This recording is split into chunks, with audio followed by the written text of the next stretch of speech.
കുറിച്ച് പറയാറുണ്ട്. എന്തൊക്കെയാണ് പുതിയ ട്രെൻഡുകൾ? അത് പുതിയ കാലത്ത് നമുക്ക് എങ്ങനെ ആ അർത്ഥത്തിൽ നമുക്ക് മനസ്സിലാക്കിയെടുക്കാൻ സാധിക്കും? അത് ഒരു കരിയർ ഗൈഡ് നൽകി എന്താണ് പ്രസക്തി എന്നതിനെ കുറിച്ച് ചില ചിന്തകൾ നിങ്ങളുമായി പങ്കുവെക്കാം. ഇപ്പോൾ നമ്മളിവിടെ ഡിസ്കസ് ചെയ്യാൻ പോകുന്നത് ഇപ്പോൾ വന്നുകൊണ്ടിരിക്കുന്ന പാരഡൈം ഷിഫ്റ്റും അതുപോലെ അതിൽ മനസ്സിലാക്കേണ്ട ഈ കരിയർ ട്രെൻഡ് മനസ്സിലാക്കുന്നതിന്റെ പ്രാധാന്യം എന്താണ് എന്നതിനെ കുറിച്ചും അതിനുവേണ്ടി നമുക്ക് എങ്ങനെ പ്രിപ്പയർ ചെയ്യാന്നതിനെ കുറിച്ചാണ് സംസാരിക്കുന്നത്. ഇപ്പൊ അഗ്രികൾച്ചർ ഞാനൊരു ചില ഉദാഹരണങ്ങളിലൂടെ പങ്കുവെക്കാം, സംസാരിക്കാം. കരിയർ ഇൻ അഗ്രികൾച്ചർ നമുക്ക് അറിയാം അല്ലെ? അഗ്രികൾച്ചർ ഫീൽഡിൽ ഒരുപാട് കരിയർ സാധ്യതകളുണ്ട്. നമ്മുടെ കൃഷിയിലുമുണ്ട് കരിയർ എന്ന് പറയാറുണ്ട്. കൾച്ചർ ഒരു ഒരു സാധ്യതയാണ് അല്ലെ? BSc in agriculture, BSc forestry, BSc horticulture, അങ്ങനെയുള്ള ചില കോഴ്സുകളുണ്ട്. ഡിപ്ലോമ കോഴ്സുകളുണ്ട്. ഡയറി സയൻസും ടെക്നോളജി അടക്കമുള്ള കോഴ്സുകളുണ്ട്. അഗ്രികൾച്ചർ എഞ്ചിനീയറിംഗ് ഉണ്ട്. ഇങ്ങനെയുള്ള ചില കോഴ്സുകളുണ്ട്. എന്നാൽ പുതിയ കാലത്ത് വന്ന ഒരു പ്രവണത, കരിയർ മേഖലയിൽ വന്നുകൊണ്ടിരിക്കുന്ന ഒരു ഷിഫ്റ്റ് നമ്മൾ മനസ്സിലാക്കേണ്ട ഒരു സംഗതിയാണ്. എന്താണ് കരിയർ ഇൻ അഗ്രികൾച്ചറിൽ? പുതിയ കാലത്ത് കഴിഞ്ഞ ഒരു കുറച്ച് ദിവസങ്ങൾക്ക് മുമ്പ് എക്കണോമിക്സ് ടൈംസിൽ വന്നൊരു വാർത്തയാണ്. Agritech sector to create 60 to 80K new job opportunities in next 5 years. നമുക്ക് അഗ്രികൾച്ചറിന് വ്യത്യസ്തമായി അഗ്രിടെക് എന്ന് പറയുന്ന ഒരു മേഖല വളർന്നുകൊണ്ടിരിക്കുകയാണ്. എന്താണ് അഗ്രിടെക് എന്ന് പറഞ്ഞാൽ? അഗ്രികൾച്ചർ ടെക്നോളജിയാണ്. അഗ്രികൾച്ചർ ടെക്നോളജി എന്ന് പറഞ്ഞാൽ നമ്മൾ സാധാരണ BSc അഗ്രികൾച്ചറോ അതല്ലെങ്കിൽ അഗ്രികൾച്ചർ സയൻസോ ഹോർട്ടിക്കൾച്ചറോ പോലെയുള്ള പരമ്പരാഗതമായ കോഴ്സുകളിൽ നിന്ന് വ്യത്യസ്തമായി ടെക്നോളജിയെ എങ്ങനെ അഗ്രികൾച്ചറുമായി കണക്ട് ചെയ്യാം എന്നതിനെ കുറിച്ചുള്ള പുതിയ മേഖലയിലുള്ള പഠനങ്ങളാണ്, അല്ലെങ്കിൽ പുതിയ സാധ്യതകളാണ് ഈ ഒരു മേഖലയുടെ വളർച്ചയ്ക്ക് നിദാനമായിട്ടുള്ളത്. അത് കേവലമായി നമ്മൾ സാധാരണ ഒരു കൃഷി ചെയ്യുന്നു, കൃഷി വിളവെടുക്കുന്നു എന്നതിൽ നിന്ന് വ്യത്യസ്തമായി നമുക്ക് ഇന്നോവേറ്റീവായ ഫാമിംഗ് പ്രാക്ടീസസ്, അതുപോലെ ഫുഡ് പ്രൊഡക്ഷന്, വേസ്റ്റ് റിഡക്ഷനുമായി ബന്ധപ്പെട്ടുള്ള പുതിയ ടെക്നോളജി. ഇപ്പോൾ വാട്ടർ ഇറിഗേഷൻ അഡ്വാൻസ്മെന്റ്, സാധാരണ വ്യത്യസ്തമായ വാട്ടർ ഇറിഗേഷൻ മെത്തഡോളജി അല്ല ഉപയോഗിക്കുന്നത്. പുതിയ അഡ്വാൻസ്ഡ് ആയ വാട്ടർ ഇറിഗേഷൻ അഡ്വാൻസ്മെന്റും, അതുപോലെ ക്ലൈമറ്റിക് ഫോർകാസ്റ്റ്, ഒരു പ്രദേശത്തിൽ ക്ലൈമറ്റ് ഏത് രീതിയിലായിരിക്കും വരാനിരിക്കുന്നു എന്നതിനെ കുറിച്ച് സാങ്കേതിക സംവിധാനങ്ങൾ ഉപയോഗിച്ച് AI സഹായത്തോടു കൂടി, ഡാറ്റാ സയൻസിന്റെ സഹായത്തോടു കൂടിയൊക്കെ വിലയിരുത്തലുകൾ നടത്തി അങ്ങനെ നമുക്ക് ക്ലൈമറ്റിക് ഫോർകാസ്റ്റ് നടത്തി എങ്ങനെ അത് അഗ്രികൾച്ചറിന് അനുഗുണമാക്കി മാറ്റിയെടുക്കുക എന്ന മേഖലയിലുള്ള ഒരു സാധ്യത വരുന്ന അഗ്രികൾച്ചർ അല്ലെങ്കിൽ അഗ്രികൾച്ചർ ടെക്നോളജി ഒരു പുതിയ സാധ്യതയുള്ള കരിയർ മേഖലയാണ്. അപ്പൊ ശരിക്കും പറഞ്ഞാൽ കരിയർ ഗൈഡുമാർ എന്ന നിലക്ക് കരിയർ ഗൈഡൻസ് നിരന്തരം പ്രാക്ടീസ് ചെയ്യുന്ന, വളരെ കൺസിസ്റ്റന്റ് ആയി വളരെ പാഷനേറ്റ് ആയി ഈ മേഖലയിൽ ഇടപെടുന്ന ആളുകൾ അഗ്രി ടെക്നോളജിയെ കുറിച്ച് ഇനി മനസ്സിലാക്കണം. കാരണം അഗ്രികൾച്ചർ ടെക്നോളജി അല്ലെങ്കിൽ അഗ്രിടെക് എന്ന് പറയുന്ന ഫീൽഡ് നമുക്ക് പ്രൊവൈഡ് ചെയ്യാൻ ഒരുങ്ങുന്ന പുതിയ ജോലി സാധ്യതകളിലേക്ക് നമ്മുടെ കുട്ടികൾക്ക് ഗൈഡൻസ് കൊടുക്കാൻ, നമ്മുടെ കുട്ടികൾക്ക് ആ മേഖലയെ കുറിച്ച് അവയർനെസ് കൊടുക്കാൻ തീർച്ചയായിട്ടും കരിയർ ഗൈഡുമാർ എന്ന നിലയ്ക്ക് ഞാനും നിങ്ങളും ഇതേക്കുറിച്ച് കൃത്യമായി അവെയർ ആയിരിക്കുക എന്നുള്ളത് വളരെ പ്രധാനപ്പെട്ട കാര്യമാണ്. പെസ്റ്റ് ആൻഡ് ഡിസീസ് പ്രഡിക്ഷൻ, ഒരു പ്രദേശത്ത് വരാനിരിക്കുന്ന അല്ലെങ്കിൽ അഗ്രികൾച്ചർ ഏരിയയിൽ ഒരു നമ്മൾ ഫാമിംഗ് നടക്കാൻ പോകുന്ന ഒരു സ്ഥലമാണെങ്കിൽ ഇവിടുത്തെ പെസ്റ്റിനെ കുറിച്ചും അവിടെ ഉണ്ടാവാനുള്ള സാധ്യത എന്താണ്, അവിടെ ഉണ്ടാവാനുള്ള മറ്റു ഡിസീസസ്, ഈ വിളകളുമായി ബാധിക്കുന്ന എന്തെങ്കിലും തരത്തിലുള്ള രോഗങ്ങൾ എന്തൊക്കെയാണ് കണ്ടെത്താം. അതുപോലെ ഇറിഗേഷൻ അലേർട്ട് ചെയ്യാൻ, ഓരോ ഇറിഗേഷന്റെ കൃത്യമായി നമുക്ക് ടെക്നോളജി ഇൻകോർപ്പറേറ്റ് ചെയ്യുന്നത് വഴി അത് അലേർട്ട് ചെയ്യാൻ സാധിക്കും. ക്രോപ്പ് മാനേജ്മെന്റ്, ക്രോപ്പ് എങ്ങനെ എഫക്റ്റീവായി മാനേജ് ചെയ്യാം, സംഗതികൾ. ഇപ്പൊ IoT ഉപയോഗിച്ചിട്ട് ഒരു സെൻസേഴ്സ്, IoT എന്ന് പറഞ്ഞാൽ ഇന്റർനെറ്റ് ഓഫ് തിങ്സ് എന്ന് പറയുന്ന, നമുക്ക് ഒരു വെബിന്റെ സഹായത്തോടു കൂടി, ഇന്റർനെറ്റിന്റെ സഹായത്തോടു കൂടി, സെർവറുകളുടെ സഹായത്തോടു കൂടി, സെൻസറുകൾ ഉപയോഗിച്ച് ഓരോ സ്ഥലത്തും ആവശ്യമായ രീതിയിൽ സോയിൽ മോയ്സ്ചർ മോണിറ്റർ ചെയ്യാനും, അതുപോലെ ഈ ടൂൾ ഉപയോഗിച്ച് ബെസ്റ്റ് ടൈം ടു പ്ലാൻ, ഒരു കൃഷി പ്ലാൻ ചെയ്യാനുള്ള ബെസ്റ്റ് ടൈം ഏതാണ് എന്ന് നമുക്ക് കർഷകന് മെസ്സേജ് കൊടുക്കാൻ, അത് കൃഷി ചെയ്യുന്ന ആൾക്ക് നഷ്ടമില്ലാതെ വെതറിനെ ഫോർകാസ്റ്റ് ചെയ്യുകയും അവിടുത്തെ സോയിൽ മോയ്സ്ചർ ഐഡന്റിഫൈ ചെയ്ത് ആ അടിസ്ഥാനത്തിൽ നമുക്ക് ഹിസ്റ്റോറിക്കൽ ഡാറ്റ എടുത്ത് കഴിഞ്ഞ വർഷങ്ങളിലൊക്കെ ഡാറ്റയുടെ അടിസ്ഥാനത്തിൽ ഡാറ്റ അനലിറ്റിക്സ് നടത്തി എങ്ങനെ നമുക്ക് കൃഷിയെ ഫലപ്രദമായിട്ട് അവിടെ വിളവെടുപ്പ് നടത്താൻ പറ്റും, ഏറ്റവും എഫക്റ്റീവായി ഏറ്റവും കുറഞ്ഞ വിളവ് ഉപയോഗിച്ച് വിത്ത് ഉപയോഗിച്ച് നല്ല വിളവ് എങ്ങനെ കിട്ടും, ഏറ്റവും കുറഞ്ഞ സമയത്തിൽ എങ്ങനെ നല്ല വിളവ് കിട്ടും, കാലാവസ്ഥ മൂലം ഉണ്ടാകുന്ന നാശനഷ്ടങ്ങൾ കുറച്ച് സംവിധാനങ്ങൾ എന്തൊക്കെയാണ്. ഇതാണ് അതിന്റെ ഒരു ഒരു എക്സാമ്പിൾ. ഇങ്ങനെയുള്ള സംഗതി. അതുപോലെ പ്രിസിഷൻ ഫാമിംഗ് എന്ന് പറയുന്ന ഒരു സംഗതി, ഇതും അഗ്രികൾച്ചർ മേഖലയിൽ വന്ന ഒരു പുതിയ കരിയർ സാധ്യതയാണ്. നമ്മൾ പറഞ്ഞ കൃഷിന് വാട്ട് സേവ് ചെയ്യാൻ സഹായിക്കും, അതുപോലെ വെതർ പാറ്റേൺ പ്രെഡിക്റ്റ് ചെയ്യാൻ സഹായിക്കും. ഇങ്ങനെയുള്ള 25% വർദ്ധിപ്പിക്കാൻ സാധിക്കുന്നുണ്ട് കണക്കിന്. ഇന്ത്യയിൽ തന്നെ പ്രിസിഷൻ ഫാമിംഗ് മെത്തഡോളജി ഉപയോഗിക്കുന്നത് വഴി അവരുടെ അഗ്രികൾച്ചർ ഗ്രോത്ത് എന്ന് പറയുന്നത്, അവരുടെ ഫാമിംഗ് എന്ന് പറയുന്നത് വർദ്ധിപ്പിക്കാൻ സാധിക്കും. ഇങ്ങനെയുള്ള സാധ്യതകളാണ് പുതിയ കാലത്ത് വന്നുകൊണ്ടിരിക്കുന്നത്. ഇങ്ങനെ കരിയറിലെ പുതിയ ഷിഫ്റ്റ് നമ്മൾ കുട്ടികൾക്ക് തീർച്ചയായിട്ടും ഈ അഗ്രികൾച്ചർ ഫീൽഡിലൊക്കെ പോകാൻ ഉദ്ദേശിക്കുന്ന കുട്ടികൾക്ക് പറഞ്ഞു കൊടുക്കേണ്ട ഗൈഡൻസ് എന്ന് പറയുന്നത്, നിങ്ങൾ അഗ്രി ടെക്കിൽ കോൺസെൻട്രേറ്റ് ചെയ്യണം. ഒരു ഇത്തിരി ടെക്നോളജിക്കൽ ബാക്ക്ഗ്രൗണ്ട് ഉള്ള, ടെക്നോളജിക്കൽ ആസ്പിറേഷൻ ഉള്ള, ടെക്നോളജിക്കൽ ആറ്റിറ്റ്യൂഡുള്ള കുട്ടികളാണെങ്കിൽ അവർക്ക് തീർച്ചയായിട്ടും അഗ്രി കോഴ്സുകൾ അവർക്ക് ഓപ്റ്റ് ചെയ്യാൻ കഴിയും. ഇപ്പം ഈ ടെക്നോളജി സ്ട്രീം ലൈൻ ചെയ്ത് നമുക്ക് എങ്ങനെ അഗ്രികൾച്ചർ ഫലപ്രദമായി നടത്താൻ കഴിയും എന്നതിനെ കുറിച്ചുള്ള ടെക്നോളജി മേഖലയാണ് അഗ്രിടെക് എന്ന് പറയുന്നത്. പിന്നെ ടെക്നോളജി മനുഷ്യന്റെ എല്ലാ കരിയർ മേഖലയിലും ഇടപെടൽ നടത്തുന്നു എന്നാണ് പുതിയ കാലത്ത് ഒരു വലിയ പ്രത്യേകത. ഏത് മേഖലയാണ്, ഇപ്പൊ അഗ്രികൾച്ചർ ഒരു എക്സാമ്പിളാണ് ഞാൻ പറഞ്ഞത്, അഗ്രിടെക് ഒരു വലിയ സാധ്യതയാണ്. അതുപോലെ മറ്റൊരു സാധ്യതയാണ് ഫിൻടെക് എന്ന് പറയുന്നത്. ഫിൻടെക് കോഴ്സുകളെ കുറിച്ച് നിങ്ങൾ കേട്ടിട്ടുണ്ടാവും അല്ലെ? ഫൈനാൻഷ്യൽ ടെക്നോളജി, ഫൈനാൻഷ്യൽ ഇൻസ്റ്റിറ്റ്യൂഷനെ, ഫൈനാൻഷ്യൽ ട്രാൻസാക്ഷൻസിനെ, ഫൈനാൻഷ്യൽ ഇടപെടലുകളെ ടെക്നോളജിയുമായി കണക്ട് ചെയ്യുന്ന സാധ്യത, പുതിയ കാലത്ത് സാധ്യതയുള്ള, ഉയർന്നു വരുന്ന ഒരു പുതിയ ട്രെൻഡായി വരുന്ന ഒരു കോഴ്സാണ്, ഒരു മേഖലയാണ് ഫിൻടെക് എന്ന് പറയുന്നത്. ടെക്നോളജി സ്ട്രീംലൈൻ ചെയ്യുന്നു, ഫൈനാൻഷ്യൽ സർവീസസ് ഇംപ്രൂവ് ചെയ്യുന്നതിന് വേണ്ടി ടെക്നോളജിയെ സ്ട്രീംലൈൻ ചെയ്യുന്ന ഒരു സംഗതിയാണ് ഫിൻടെക് എന്ന് പറയുന്നത്. Electronics and mobile banking, investment management apps, currency, budgeting and personal finance apps ഒക്കെ ഇതിൽ വരുന്ന കാര്യങ്ങളാണ്. അത് data science and analysis technology ഉപയോഗിക്കുന്നുണ്ട്. ഓരോ ഇടപാടിനും, ഓരോ ട്രാൻസാക്ഷനും ഒരു ഫുട് പ്രിന്റ് ഉണ്ട് എന്ന് പറയാം, ഡിജിറ്റൽ ഫുട് പ്രിന്റ് ഉണ്ട്. ഇപ്പൊ ഉദാഹരണം പറയുകയാണെങ്കിൽ, നമ്മൾ മില്യൺ കണക്കിന് ട്രാൻസാക്ഷൻസ് ആണ് ഒരു ദിവസം നടക്കുന്നത് അല്ലെ? ഈ ട്രാൻസാക്ഷൻസ് നടക്കുന്ന ഡാറ്റയെ നമ്മളൊന്ന് അനലൈസ് ചെയ്ത് നോക്കാം. നമുക്ക് ഏത് തരത്തിലുള്ള ട്രാൻസാക്ഷൻസ് ആണ് കൂടുതൽ നടക്കുന്നത്? പ്രത്യേക വിഭാഗം കോഴിക്കോട് പ്രദേശത്ത് നിന്ന് ഏറ്റവും കൂടുതൽ ആളുകൾ നടത്തുന്ന ട്രാൻസാക്ഷൻ എന്ന് പറയുന്നത് ഒരു പ്രത്യേക സ്ഥലത്തേക്കുള്ള ഒരു ഫ്ലൈറ്റ് ടിക്കറ്റ് എടുക്കാനാണ് എന്ന് വിചാരിക്കുക. അല്ലെങ്കിൽ ഏതെങ്കിലും ഒരു സ്ഥലത്തേക്ക് ടൂറിസ്റ്റ് ഡെസ്റ്റിനേഷനിലേക്കുള്ള ട്രെയിൻ ടിക്കറ്റ് എടുക്കാനാണ് എന്ന് വിചാരിക്കുക. അങ്ങനെയാണ് സ്വാഭാവികമായും ആ ഡാറ്റ കളക്ട് ചെയ്യുകയും ആ ഡാറ്റയുടെ അടിസ്ഥാനത്തിൽ ആ പർട്ടിക്കുലർ ഡെസ്റ്റിനേഷനിലേക്കുള്ള പ്രത്യേകമായിട്ടുള്ള എന്തെങ്കിലും ഒരു ഡിസ്കൗണ്ട് കൊടുക്കുക, അവിടുത്തെ ഹോട്ടലുകൾക്ക് ഡിസ്കൗണ്ട് കൊടുക്കുക, അല്ലെങ്കിൽ അവിടെ പ്രത്യേകമായ ഫെസിലിറ്റി ഓഫർ ചെയ്യുക. ഇങ്ങനെയുള്ള കൊമേഴ്ഷ്യൽ ആയിട്ടുള്ള താല്പര്യങ്ങൾ കൂടി, കമ്പനികളുടെ കൊമേഴ്ഷ്യൽ താല്പര്യങ്ങൾ ചെയ്തുകൊണ്ട് അവർക്ക് കോൺസെൻട്രേറ്റ് ചെയ്ത് പ്രവർത്തിക്കാൻ ഈ ഒരു ഫിൻടെക് സർവീസ് ഭയങ്കരമായിട്ട് ഫലപ്രദമായിട്ട് ഉപകാരപ്പെടും. ഇപ്പം കോടിക്കണക്കിന് ലക്ഷക്കണക്കിന് ട്രാൻസാക്ഷൻസ് ആണ് ഓരോ ദിവസവും നടന്നുകൊണ്ടിരിക്കുന്നത്. ഓരോ സെക്കൻഡിലും ട്രാൻസാക്ഷൻസ് ആണ്. ഇപ്പോൾ പ്രത്യേക ഏജ് ഗ്രൂപ്പിലുള്ള സ്റ്റുഡൻസ് പ്രത്യേകമായിട്ട് ഏത് ഫീൽഡിനെ കുറിച്ചാണ് അവർ അന്വേഷിച്ചുകൊണ്ടിരിക്കുന്നത്, ട്രാൻസാക്ഷൻസ് ആണ് നടത്തുന്നത്?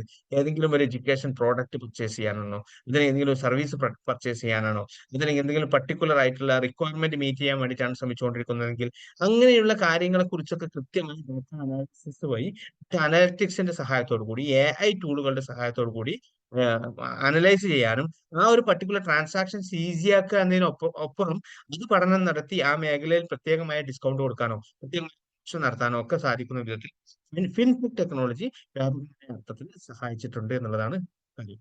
അതുപോലെ AI for detecting anomalies in ട്രാൻസാക്ഷൻസിന് അനോമലീസ് ഡിറ്റക്ട് ചെയ്യാം.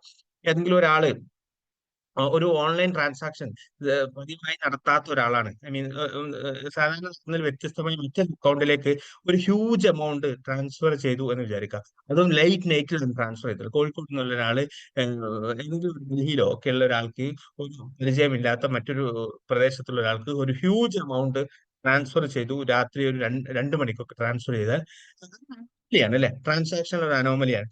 അനോമലീസ് ഒക്കെ ഡിറ്റക്ട് ചെയ്യാൻ ഫിൻടെക് സഹായത്തോടു കൂടി AI സംവിധാനം ഉപയോഗിച്ച് നമുക്ക് ഡിറ്റക്ട് ചെയ്യാൻ സാധിക്കും.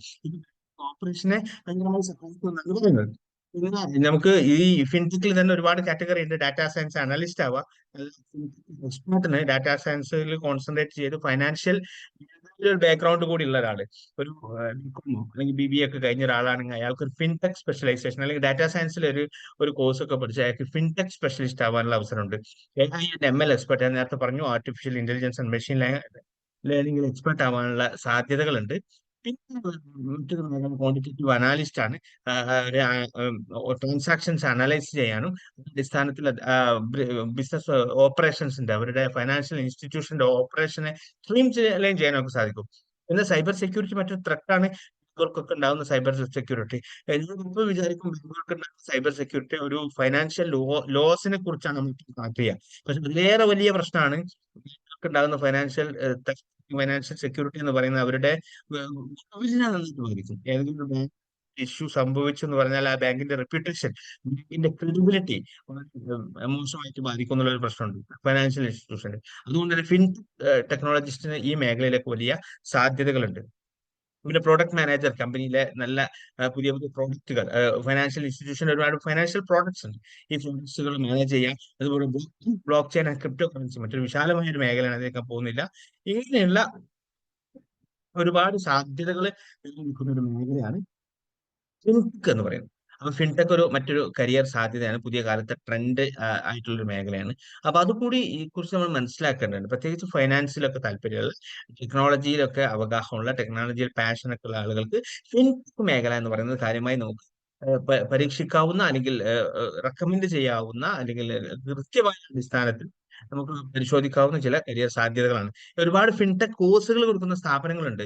ബിറ്റ്സ് പിലാനി ഇപ്പൊ തുടങ്ങിയിട്ടുണ്ട് ഒരു PG diploma in fintech. Working പ്രൊഫഷണൽസിനാണ് PG ഡിപ്ലോമ ബിറ്റ്സ് പിലാനി തുടങ്ങിയിട്ടുള്ള വളരെ ശ്രദ്ധേയമായ ഒരു കോഴ്സാണ്. അതുപോലെ Narsee Monjee institute of management studies മുംബൈയിലെ NMEMS എന്ന് പറയുന്ന ഇൻസ്റ്റിറ്റ്യൂട്ട്, അവർ BBA ഫിൻടെക് ഉണ്ട്. അവർ +2 ഏതെങ്കിലും കഴിഞ്ഞ ആളുകൾ BBA ഫിൻടെക് നല്ല സാധ്യതയുണ്ടെന്ന് പറയപ്പെടുന്ന ഒരു കോഴ്സാണ്, റീസെന്റ് തുടങ്ങിയത്. അതുപോലെ ഈ മാസ്റ്റേഴ്സ് ഒരു ഓഡിയോ ഇടയ്ക്ക് ബ്രേക്ക് ആവുന്നുണ്ട്, സോറി. ആണോ? ആ, ഒരു ക്ലാരിറ്റി ഇങ്ങനെ ചെറിയ രീതിയിൽ ചെറിയ സമയത്ത് ഒരു ക്ലാരിറ്റി പ്രശ്നം, വലിയ ഉണ്ടല്ലേ? പ്രശ്നം. Okay okay block okay. ആവല്ല. ഇനി ഉണ്ടെങ്കിൽ പറയണേ. ഓക്കെ ഓക്കെ, ഞാൻ നിങ്ങൾ കുറച്ച് ശ്രദ്ധിക്കാം. അടുത്തുനിന്ന് സംസാരിക്കുന്ന സമയത്ത് ഓക്കെയാണ് സർ. ഓക്കെ ഓക്കെ, ഞാൻ ശ്രദ്ധിക്കട്ടെ. അങ്ങനെ എന്തെങ്കിലും പറഞ്ഞു തന്നെ. Very good. ഓക്കെ, ഞാൻ സംസാരിക്കുന്നതും സിങ്ക് ആയിട്ടല്ലേ പോകുന്നത്? Yes yes yes yes. Sync okay ഉണ്ട് സർ. ഫൈൻ. ഓക്കെ. പിന്നെ ഫൈനാൻഷ്യൽ ടെക്നോളജി IIT കാൺപൂർ കൊടുക്കുന്ന സർട്ടിഫിക്കറ്റ് പ്രോഗ്രാം ഉണ്ട്. ഇതൊക്കെ ഇലക്ട്രോണിക് പ്രോഗ്രാം ആണ്. ഈ കോഴ്സ് ആണ് എന്ന് വെച്ചാൽ നമുക്ക് ഓൺലൈനായി ചെയ്യാവുന്ന കോഴ്സുകളാണ്.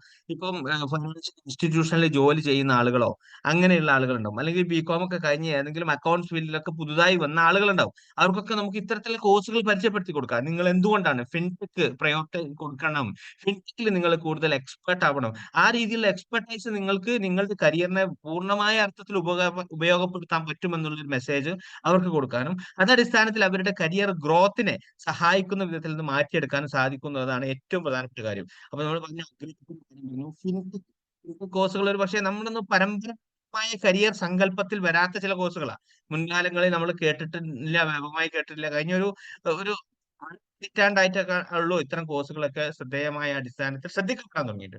അപ്പൊ അതൊക്കെ പുതിയ സാധ്യതയാണ്. പെട്ടെന്ന് സ്കോപ്പ് അവസാനിക്കാത്ത മേഖലയാണ്. അവിടെയൊക്കെ നമുക്ക് കോൺസെൻട്രേറ്റ് ചെയ്യാൻ പറ്റുമെങ്കിൽ അത് നമ്മുടെ കുട്ടികളുടെ കരിയറിനെ സഹായിക്കുന്ന കാര്യത്തിൽ ഒരു സംശയമില്ല. ഇതിൽ ഒരുപാട് ഓൺലൈൻ പ്ലാറ്റ്ഫോമുകളുണ്ട്. നമ്മൾ ഈ ഗൂഗിളൊക്കെ ചെയ്ത് നോക്കിയാൽ ഒരുപാട് ഓൺലൈൻ പ്ലാറ്റ്ഫോമുകൾ ഫിൻടെക് കോഴ്സുകൾ കൊടുക്കുന്നുണ്ട്. ഈവൻ ടെക്നോളജി ഫീൽഡിൽ വർക്ക് ചെയ്യുന്ന ആളുകളും, അല്ലെങ്കിൽ ഫൈനാൻസ് ഫീൽഡിൽ വർക്ക് ചെയ്യുന്ന ആളുകളും, അല്ലെങ്കിൽ ആ ഫീൽഡിൽ വർക്ക് ചെയ്യാൻ ആഗ്രഹിക്കുന്ന ആളുകൾ, ആ ഫീൽഡിൽ കരിയർ കണ്ടെത്താൻ കഴിയുന്ന ആളുകൾ, ശ്രമിക്കുന്ന ആളുകൾ, താല്പര്യമുള്ള ആളുകൾ, അവർക്കൊക്കെ കോൺസെൻട്രേറ്റ് ചെയ്യാവുന്ന ഒരു സാധ്യതയാണ് ഫിൻടെക് എന്നുള്ളത് ഓർത്തു വെക്കുക. പിന്നെ ഹെൽത്ത് ടെക് ഉണ്ട്. എല്ലാ മേഖലയിലും ടെക്നോളജി വിവിധങ്ങളായ കരിയറുകളുമായി സിങ്ക്രണൈസ് ചെയ്യുന്ന, വിവിധങ്ങളുമായ കരിയറുമായി ഓവർലാപ്പ് ചെയ്യുന്ന ഒരു പുതിയ ഒരു കാലമാണ്. ഈ കാലത്ത് ഇത്തരത്തിലുള്ള technological intervention in different career ഫീൽഡിനെ കുറിച്ച് നമ്മൾ മനസ്സിലാക്കുക ഏറ്റവും പ്രധാനപ്പെട്ട കാര്യമാണ് ഹെൽത്ത് ടെക് എന്ന് പറയുന്ന ട്രാൻസ്ഫോമിംഗ് മെഡിക്കൽ ടെക്നോളജി. ഈ മെഡിക്കൽ സാങ്കേതിക രംഗത്ത് പുതിയ ഒരു കുതിച്ചുചാട്ടത്തിന് സാധ്യതയൊരുക്കുന്ന ഒരു മേഖലയാണ് ശരിക്കും പറഞ്ഞാൽ നമ്മൾ ഹെൽത്ത്. പരമ്പരാഗതമായ മെഡിക്കൽ ഇലക്ട്രോണിക്സ് പോലെയുള്ള, അല്ലെങ്കിൽ ബയോമെഡിക്കൽ എഞ്ചിനീയറിംഗ് പോലെയുള്ള കോഴ്സുകളൊക്കെ പഠിച്ചുകൊണ്ടിരിക്കുന്ന ആളുകളോ പഠിക്കാനിരിക്കുന്ന ആളുകളോ ഒക്കെ ഹെൽത്ത് ടെക്നോളജി മേഖലയിൽ, അല്ലെങ്കിൽ ഫീൽഡിൽ ജോലി ചെയ്യുന്ന ആളുകൾ, മെഡിക്കൽ ഫീൽഡിൽ ജോലി ചെയ്യുന്ന ആളുകൾ, ഈവൻ ടെക്നോളജി ഫീൽഡിൽ ജോലി ചെയ്യുന്ന ആളുകൾക്കൊക്കെ ഇത്തരത്തിലുള്ള മേഖലകൾ കോൺസെൻട്രേറ്റ് ചെയ്യുകയോ അതിന് കൂടുതൽ പ്രയോറിറ്റി കൊടുക്കുകയോ ചെയ്യുന്നത് അവരുടെ തൊഴിൽപരമായ ഔന്നത്യത്തിനും അവർക്ക് കൂടുതൽ ഉയരാനും അത് കരുത്തു പകരും, അത് സഹായകരമായിരിക്കും എന്നുള്ള കാര്യത്തിൽ ഒരു സംശയമില്ല. ഇപ്പോൾ ഹെൽത്ത് ടെക് സോഫ്റ്റ്വെയർ എഞ്ചിനീയർ ഒരു പ്രൊഫഷനാണ്. ഹെൽത്ത് ടെക് സോഫ്റ്റ്വെയർ എഞ്ചിനീയർ ഉണ്ട്. അതുപോലെ ഡാറ്റാ സയന്റിസ്റ്റ്, ഹെൽത്ത് ടെക്കിൽ ഡാറ്റ അനലിസ്റ്റ്. ഇപ്പോൾ ഡാറ്റാ സയൻസിന്റെ സാധ്യതകളെ കുറിച്ച് നമ്മൾ വേണ്ടത്ര മനസ്സിലാക്കിയിട്ടുണ്ടോ എന്ന് നമ്മൾ ഓരോരുത്തരും ചോദിക്കേണ്ട ഒരു സംഗതിയാണ്. എങ്ങനെ അവരുടെ മെഡിക്കൽ ഡാറ്റ ഉപകാരപ്പെടും, പ്രദേശത്തെ ആളുകളുടെ ഡാറ്റ പൂർണ്ണാർത്ഥത്തിൽ നമ്മൾ അനലൈസ് ചെയ്യുകയാണെങ്കിൽ അവിടെ വരാനിരിക്കുന്ന വലിയ രോഗങ്ങളെ കുറിച്ചോ, അവിടെ മൊത്തത്തിൽ ആ പ്രദേശത്ത് ബാധിച്ചിട്ടുള്ള എന്തെങ്കിലും അസുഖങ്ങളെ കുറിച്ചോ, അവിടെ ഉണ്ടാകുന്ന പ്രത്യേകമായ ആരോഗ്യകരമായ ശീലങ്ങളെ കുറിച്ചോ, അവർ മാറ്റേണ്ട ചില നടപടികളെ കുറിച്ചൊക്കെ നമുക്ക് മനസ്സിലാക്കാൻ കഴിയും. അത് നല്ല രീതിയിൽ അനലൈസ് ചെയ്യുമ്പോൾ ഹെൽത്ത് ഡാറ്റ സയന്റിസ്റ്റ് എന്ന് പറയുന്നത് വിദേശ രാജ്യങ്ങളിലൊക്കെ അവർ അതിന്റെ സംവിധാനങ്ങൾ ഉപയോഗപ്പെടുത്തി വിവിധ ഹോസ്പിറ്റൽ, വിവിധ ഹെൽത്ത് സെന്ററുകളിലെ ഡാറ്റ ഉപയോഗപ്പെടുത്തി ആ അർത്ഥത്തിലുള്ള ഒരു ഗ്രോത്തിനും ആ അർത്ഥത്തിലുള്ള രാജ്യത്തിന്റെ പുരോഗതിക്കും പ്രദേശത്തിന്റെ പുരോഗതിക്കും ഒക്കെ സഹായകമായ രീതിയിൽ മെഷേഴ്സ് നടത്തിക്കൊണ്ടിരിക്കുന്നുണ്ട്. അപ്പോൾ ലോകമെമ്പാടുമുള്ള കരിയർ സാധ്യതകൾ പരിശോധിക്കുമ്പോൾ ഇതൊക്കെ നമുക്ക് കോൺസെൻട്രേറ്റ് ചെയ്യാൻ പറ്റിയ മേഖലകളാണ് എന്നുള്ളത് ഓർത്തു വെക്കുക. ക്ലിനിക്കൽ ഇൻഫോർമാറ്റിക്സ് സ്പെഷ്യലിസ്റ്റ് എന്ന് പറയുന്ന ഒരു തസ്തികയുണ്ട്. ഇങ്ങനെയുള്ള പോസ്റ്റുകളിലേക്കൊക്കെ നമുക്ക് കരിയർ രംഗത്ത് ഹെൽത്ത് എക്സ്പെർട്ടുകൾക്ക് അവസരങ്ങൾ ഉണ്ടെന്ന് ഓർക്കുക. അതുപോലെ IT കൺസൾട്ടന്റ് ഉണ്ട്, ടെലിമെഡിസിൻ സ്പെഷ്യലിസ്റ്റ് ഉണ്ട്. ടെലിമെഡിസിൻ കാലമാണല്ലേ, മെഡിസിൻ മേഖലയിൽ കോൺസെൻട്രേറ്റ് ചെയ്ത് ഈ മേഖലയിൽ മാത്രം അവരുടെ വൈദഗ്ധ്യം തെളിയിക്കുന്നു. അത് ടെക്നോളജിക്കൽ ഇന്റർവെൻഷൻ ഇൻ ഹെൽത്ത് എന്ന് പറയാവുന്ന രീതിയിൽ ഇടപെടൽ നടത്താൻ കഴിയുന്നവർക്ക് അവസരങ്ങൾ എമ്പാടുമുണ്ട്. അതുപോലെ മെഡിക്കൽ ഡിവൈസ് എഞ്ചിനീയർ, ഹെൽത്ത് ടെക്കിലെ മെഡിക്കൽ ഡിവൈസ് എഞ്ചിനീയർ എന്ന് പറയുന്ന ഒരു തസ്തികയുണ്ട്. ഇതിന് പറ്റിയ കോഴ്സുകളും ഇതിനൊക്കെ പറ്റിയ സ്കിൽ ഉണ്ടാവുക എന്നുള്ളതാണ് ഏറ്റവും പ്രധാനപ്പെട്ട ഒരു സംഗതി. ഹെൽത്ത് മേഖലയിലോ ടെക്നോളജി മേഖലയിലൊക്കെ പരമ്പരാഗതമായ ഡിഗ്രി കോഴ്സുകൾ ചെയ്തവർക്ക് പോലും പരമ്പരാഗതമായ കോഴ്സുകളുടെ പിന്നാലെ പോയി ആ അർത്ഥത്തിൽ അവർ കരിയർ ഡെവലപ്പ് ചെയ്ത ആളുകൾക്ക് പോലും കോൺസെൻട്രേറ്റ് ചെയ്യാവുന്ന ഏരിയ എന്ന നിലയ്ക്ക് കരിയർ ഗൈഡുമാർ കൃത്യമായും അതിലേക്ക് ഒരു ദിശാബോധം കൊടുക്കേണ്ടത് വളരെ അനിവാര്യമാണ്. അത് സൃഷ്ടിക്കുന്ന കരിയർ സാധ്യതകളെ കുറിച്ച് നമ്മളൊക്കെ മനസ്സിലാക്കിയെടുക്കുക എന്നുള്ളത് വളരെ പ്രധാനപ്പെട്ട കാര്യമാണ്. പിന്നെ ഹെൽത്ത് ടെക്കില് UI/UX എഞ്ചിനീയർ ഉണ്ട്. യൂസർ ഇന്റർഫേസും യൂസർ എക്സ്പീരിയൻസും ഹെൽത്ത് ഡിവൈസസും ഹെൽത്ത് പ്രോഗ്രാംസും ഒക്കെ ഡിസൈൻ ചെയ്യുന്നവർക്ക് അവർക്ക് സാധ്യതകളുണ്ട്. അതുപോലെ ഹെൽത്ത് ടെക് ഓൺട്രപ്രണേഴ്സ് ഉണ്ട്. ഓൺട്രപ്രണർഷിപ്പ് ലെവലിലേക്ക് വരാൻ പോകുന്നവർക്ക് പോലും നമുക്ക് കൊടുക്കാവുന്ന ഒരു ഗൈഡൻസ് ആണ്. ഹെൽത്ത് ടെക് എന്നതൊരു മേഖലയാണ്. മനുഷ്യന്റെ ആരോഗ്യം എന്ന് പറയുന്നത് മനുഷ്യനുള്ളിടത്തോളം കാലം പ്രസക്തമാകുന്ന ഒരു വലിയ കൺസേൺ ആണ്. അപ്പൊ അതുകൊണ്ട് തന്നെ അതിന് സ്കോപ്പ് നഷ്ടപ്പെടുക അങ്ങനെ ഒരു പ്രശ്നമൊന്നും ഇരിക്കുന്നില്ല. അതുപോലെ regulatory affairs specialist health tech, ഗവൺമെന്റുകളുടെ ഗൈഡ് ലൈൻസും അതിന്റെ ബാക്കി കാര്യങ്ങളുമായിട്ട് ബന്ധപ്പെട്ടിട്ടുള്ള ഇടപെടൽ നടത്താനും അതിനൊക്കെ കംപ്ലയൻസ് ഉറപ്പുവരുത്തേണ്ട ഒരു സ്പെഷ്യലിസ്റ്റ് കൂടിയാണ് റെഗുലേറ്ററി അഫയേഴ്സ് സ്പെഷ്യലിസ്റ്റ്. അതുപോലെ health care artificial intelligence specialist, multi task, ഇങ്ങനെ പല രീതിയിലുള്ള ഹെൽത്ത് ടെക് മാർക്കറ്റിംഗ് സ്പെഷ്യലിസ്റ്റ് ഉണ്ട്, ബയോ ഇൻഫോർമാറ്റിക്സ് സ്പെഷ്യലിസ്റ്റ് ഉണ്ട്. ഇങ്ങനെയുള്ള വിവിധങ്ങളായ തസ്തികകളിൽ ലോകത്തെമ്പാടുമുള്ള അവസരങ്ങൾ ഉപയോഗപ്പെടുത്താൻ ഹെൽത്ത് ടെക് എക്സ്പേർട്ടുകൾക്ക് സാധിക്കും എന്നുള്ളത് ഓർത്തു വെക്കുക. പിന്നെ ടെക്നോളജിയുടെ പെനിട്രേഷൻ എല്ലാ മേഖലയിലും ഉള്ളതിനെ കുറിച്ച് നമ്മളൊന്ന് വളരെ ബ്രീഫായിട്ട് ചില കാര്യങ്ങൾ സൂചിപ്പിക്കുകയാണ്. എഡ്യൂക്കേഷണൽ ടെക്നോളജി എന്ന് പറയുന്ന എഡ്യൂക്കേഷണൽ സെക്ടറിൽ ടെക്നോളജിയുടെ ഇന്റർവെൻഷൻ എത്രമാത്രം ഇമ്പാക്ട്ഫുൾ ആണ് എന്ന് നമ്മൾ കോവിഡിന് ശേഷം കൃത്യമായി കണ്ടു അല്ലെ. കോവിഡ് കാലത്ത് തന്നെ കണ്ടു. അതിനുശേഷം മാറ്റങ്ങൾ വന്നുകൊണ്ടിരിക്കുന്നത് എന്തുമാത്രം ദ്രുതഗതിയിലാണ്. പുതിയ കാലത്ത് ഇപ്പം വലിയ മുൻകാലത്ത് പേര് കേട്ട് വലിയ സ്ഥാപനങ്ങളൊക്കെ അടച്ചുപൂട്ടേണ്ടി വരുന്നത് എന്നുള്ള ഒരു കാരണമായി എനിക്ക് മനസ്സിലായത് പുതിയ സ്ഥാപനങ്ങൾ വന്നു, പുതിയ ഇനീഷ്യേറ്റീവ്സ് വന്നു, പുതിയ ഓൺട്രപ്രണേഴ്സ് വന്നു. അവർക്കൊക്കെ ചീപ്പായ സാധ്യതകൾ ഉപയോഗപ്പെടുത്തി ചീപ്പായ പ്രോഡക്റ്റുകൾ കൊടുക്കാൻ സാധിച്ചു. നിങ്ങൾക്ക് അറിയുമോ എന്നറിയില്ല, ഞാനിപ്പോ സംസാരിക്കുന്നത് വിദേശത്തിരുന്നാണ്, ഖത്തറിലിരുന്നാണ്. ഇപ്പോൾ പൂർണ്ണമായും വിദ്യാഭ്യാസത്തിനെ എഡ്യൂക്കേഷൻ ആശ്രയിച്ചു കൊണ്ടിരിക്കുന്നത് ഓൺലൈൻ സംവിധാനങ്ങളൊക്കെ നാട്ടിലിരുന്നാണ്.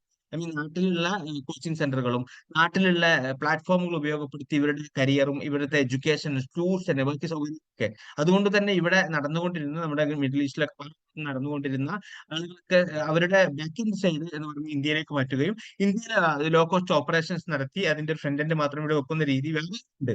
എഡ്യൂക്കേഷൻ ടെക്നോളജിയുടെ ഇന്റർവെൻഷൻ എത്രമാത്രം സിവിയർ ആയി, എത്രമാത്രം ഇമ്പാക്ട്ഫുൾ ആയി എന്നതിന്റെ ഒരു സൂചന കൂടിയാണ്. അതുകൊണ്ട് എനിക്ക് പറയാനുള്ളത് നമുക്ക് ഈ ഒരു മേഖല സാധ്യതകളെ മനസ്സിലാക്കി കൊടുക്കാനും നമ്മുടെ കുട്ടികൾ ഈ ഒരു തലത്തിലേക്ക് കൊണ്ടുവരാനും വേണ്ട ഇന്റർവെൻഷൻസ് നടത്താൻ നമ്മുടെ കരിയർ ഗൈഡുമാര് വളരെ ശ്രദ്ധിക്കണമെന്നാണ് സാന്ദർഭികമായി സൂചിപ്പിക്കുന്നത്. ലോ മറ്റൊരു ടെക്നോളജിക്കൽ ഇന്റർവെൻഷൻ ആണ്. ലോ മേഖലയിൽ, ലീഗൽ മേഖലയിൽ ടെക്നോളജി എന്തുമാത്രം ഇമ്പാക്ട്ഫുൾ ആണ് എന്നതിനെ കുറിച്ച് അതൊക്കെ നമുക്ക് ഗൂഗിൾ ചെയ്ത് നോക്കി അതിന്റെയൊക്കെ ഡീറ്റെയിൽസ് കിട്ടും. ഞാൻ അതിലേക്കൊന്നും പോകുന്നില്ല. പ്രോപ്പർട്ടി മേഖലയിലെ ടെക്നോളജി ഇന്റർവെൻഷൻ ആണ്. അതുപോലെ ഗവൺമെന്റ് സർവീസസ് ടെക്നോളജിയുമായി കണക്ട് ചെയ്യുന്ന ഗവ്ടെക് എന്ന് പറയുന്ന സംഭവമുണ്ട്. ക്ലീൻ ടെക്നോളജി, സസ്റ്റൈനബിലിറ്റിയുമായി ബന്ധപ്പെട്ട, സുസ്ഥിരതയുമായി ബന്ധപ്പെട്ടുള്ള ടെക്നോളജിക്കൽ ഇന്റർവെൻഷൻസ് പലതും നടക്കുന്നുണ്ട്. ടെക്നോളജിയുടെ ഇന്റർവെൻഷൻ പരമ്പരാഗതമായ സങ്കല്പങ്ങളിൽ, പരമ്പരാഗതമായ കരിയർ എൻറ്റിറ്റികളിൽ എന്തുമാത്രം ഡീറ്റെയിൽ ആയി, എന്തുമാത്രം ഡീപ്പായി ഇന്റർവ്യൂ ചെയ്യുന്നു എന്നതിന്റെ ചില ഉദാഹരണങ്ങൾ മാത്രമാണ് ഇതൊക്കെ. ഇത് ഇത് ഈ ഒരു ഭാഗം ഞാൻ അവസാനിപ്പിക്കുകയാണ്. ഇനി മറ്റൊരു ഭാഗത്തേക്ക് പോയി ഇതൊക്കെ ചില സൂചനകൾ മാത്രം നൽകാൻ ഉദ്ദേശിച്ചിട്ടുള്ളൂ. ഇതൊക്കെ വിശദമായി നിങ്ങൾക്ക് താല്പര്യമുള്ളവർക്ക് അന്വേഷിക്കാവുന്നതാണ്. അതിന്റെ സാധ്യതകൾ എമ്പാടും നമുക്ക് വിരൽത്തുമ്പിൽ അവൈലബിൾ ആണ്. അതൊക്കെ കണ്ടെത്താൻ അതിലേക്ക് കൂടുതൽ സാധ്യതകൾ ഉപയോഗപ്പെടുത്തി നമ്മുടെ അറിവ് വർദ്ധിപ്പിക്കാനും അതോടൊപ്പം നമ്മുടെ കുട്ടികൾക്ക് നമ്മുടെ ദിശാബോധം കൊടുക്കാനും ഭാവി തലമുറയെ കൃത്യമായി ഗൈഡ് ചെയ്ത് ആ അർത്ഥത്തിലുള്ള ഒരു പ്രോത്സാഹനവും ഒരു പരിഗണനയൊക്കെ ഒരു പ്രോത്സാഹന സപ്പോർട്ടൊക്കെ കൊടുത്ത് നിങ്ങൾക്ക് വേണ്ടതായ രീതിയിൽ ഗൈഡൻസ് കൊടുക്കാൻ ഇത് സഹായകരമായിരിക്കും എന്ന് ഞാൻ കരുതുന്നു. മറ്റൊരു പ്രധാനപ്പെട്ട ഒരു കാര്യം നിങ്ങളോട് സൂചിപ്പിക്കാൻ, സ്റ്റീൽ ഫിക്സിങ്ങിനെ കുറിച്ച് നിങ്ങൾ കേട്ടിട്ടുണ്ടാവും വിചാരിക്കുന്നു. കോൺക്രീറ്റിംഗ് നടക്കുമ്പോൾ സ്റ്റീൽ ഫിക്സ് ചെയ്യുക എന്ന് പറയുന്നത് നമ്മുടെ വീടുകളിൽ നമ്മൾ കോൺക്രീറ്റിന്റെ വർക്ക് നടക്കുമ്പോൾ അത് ചെയ്യാറുണ്ട് അല്ലെ. ഞാൻ ഫീൽഡിൽ ജോലി ചെയ്യുന്ന ഒരാൾ കൂടിയാണ്. എഞ്ചിനീയറിംഗ് മേഖലയിൽ വർക്ക് ചെയ്യുന്ന ഒരാളെ നൽകി നമുക്കത് നമ്മുടെ പ്രൊജക്ടുകളിലൊക്കെ പലപ്പോഴും ഉണ്ടാകുന്ന ഒരു സംഗതിയാണ്. പലപ്പോഴും എല്ലാ സമയത്തും ഉണ്ടാകുന്ന ഒരു സംഗതിയാണ്. Steel fixing process in the construction industry that involves the installation of steel reinforcement blocks, commonly known as a rebar, within the concrete structure. അതൊരു വളരെ ചാലഞ്ചിങ് ആയിട്ടുള്ള ജോബാണ്. എന്ന് വെച്ചാൽ നമുക്ക് നട്ടുച്ച നേരത്തും അല്ലെങ്കിൽ വെയിൽ സമയത്തും ഒക്കെ കോൺക്രീറ്റ് കൺസ്ട്രക്ഷൻ നടക്കുന്ന സമയത്ത് ചെയ്യേണ്ട ഒരു സംഗതിയാണ്. ഇത് കോൺക്രീറ്റ് സ്റ്റീൽ ഫിക്സ്റ്റേഴ്സ് എന്ന് പറയുന്ന ആളുകളുണ്ട്. അവരുടെ ജോലി എന്ന് വെച്ചാൽ എന്താണ്? ഈ സ്റ്റീൽ ഫിക്സിംഗ് മാത്രമാണ്. ഇത് പ്രോപ്പറായി ഫിക്സ് ചെയ്യുക എന്നുള്ളതാണ് അവരുടെ ജോലി. നമ്മുടെ നാട്ടിലൊക്കെ നിങ്ങൾ കണ്ടിട്ടുണ്ടാവും, ഗൾഫിലേക്കുള്ള റിക്രൂട്ട്മെന്റ് ഒക്കെ നടക്കുമ്പോൾ സ്റ്റീൽ ഫിക്സ്റ്റേഴ്സിന്റെ ഓപ്പണിംഗ് ഉണ്ട്. അത് എത്രയാണ് അതിന്റെ സാലറി, അങ്ങനെ റിക്രൂട്ട്മെന്റ് ഒക്കെ വ്യാപകമായി നടക്കുന്നുണ്ട്. ഇപ്പോ കഴിഞ്ഞ ആഴ്ച വന്നൊരു വാർത്ത നിങ്ങൾ ശ്രദ്ധിച്ചിട്ടുണ്ടോ എന്ന് എനിക്കറിയില്ല. സൗദി അറേബ്യയിലെ നിയോം സിറ്റി എന്ന് പറയുന്നത് 26,000 സ്ക്വയർ കിലോമീറ്റർ വിസ്തൃതിയുള്ള 26,000 സ്ക്വയർ കിലോമീറ്റർ വിസ്തൃതിയുള്ള വലിയൊരു പ്രൊജക്റ്റാണ് നിയോം സിറ്റി എന്ന് പറയുന്നത്. സൗദി അറേബ്യയിലെ ഏറ്റവും വലിയ ഒരു പ്രൊജക്റ്റാണ്. മിഡിൽ ഈസ്റ്റിലെ തന്നെ ഒരുപക്ഷെ ലോകത്തിൽ തന്നെ വലിയ പ്രൊജക്ടുകളുടെ കൂട്ടത്തിലെ വലിയ പ്രൊജക്റ്റായി കണക്കാക്കാവുന്ന പ്രൊജക്റ്റാണ്. ഇവിടെ ഈ നിയോം എന്ന് പറയുന്ന ക്ലൈന്റും സാംസങ് എന്ന് പറയുന്ന കമ്പനിയുമായി ഒരു കമ്മിറ്റ്മെന്റ് ഉണ്ടായിരുന്നു, ഒരു ഡീൽ ഒപ്പിച്ചു. എന്താണെന്ന് വെച്ചാൽ കൺസ്ട്രക്ഷൻ ഓട്ടോമേഷൻ ചെയ്യാൻ പോവുകയാണ്. എന്ന് വെച്ചാൽ കോൺക്രീറ്റിംഗിലെ റീബാറിംഗ് നടക്കുന്ന ഈ പരിപാടി ഉണ്ടല്ലോ, സ്റ്റീൽ ഫിക്സിംഗ് നടക്കുന്ന റീബാറിംഗ് എന്ന സംഗതി മൊത്തം റോബോട്ടുകളെ കൊണ്ട് ചെയ്യിക്കാൻ പോകാൻ ഒരു കരാറ് വെച്ച് കഴിഞ്ഞു. അതുകൊണ്ട് അത് ഇനി മനുഷ്യന്മാരുടെ ഇടപെടൽ ആവശ്യമില്ലാത്തൊരു മേഖലയാണ്. പ്രതീക്ഷിക്കാത്ത ഒരു സംഗതിയാണ്. പലപ്പോഴും റോബോട്ടിക്സും ഓട്ടോമേഷനും ഒക്കെ വരുന്നുണ്ടെങ്കിലും ഈ മേഖലയിൽ മനുഷ്യന്റെ എല്ലാ ഇടപെടലുകൾ നടത്തിക്കൊണ്ടിരുന്ന മേഖലയിലടക്കം ഇങ്ങനെയുള്ള ചില വർത്തമാനങ്ങളാണ് പുതിയ കാലത്ത് വന്നുകൊണ്ടിരിക്കുന്നത്. അപ്പൊ അതുകൊണ്ട് നമ്മൾ റോബോട്ടിക്സിൽ സാധ്യതയുള്ള റോബോട്ടിക്സിൽ എക്സ്പേർട്ടായ ആളുകൾ തീർച്ചയായും അവസരങ്ങളുണ്ട്. AI എക്സ്പേർട്ടായ ആളുകൾക്ക് അവസരങ്ങളുണ്ട്.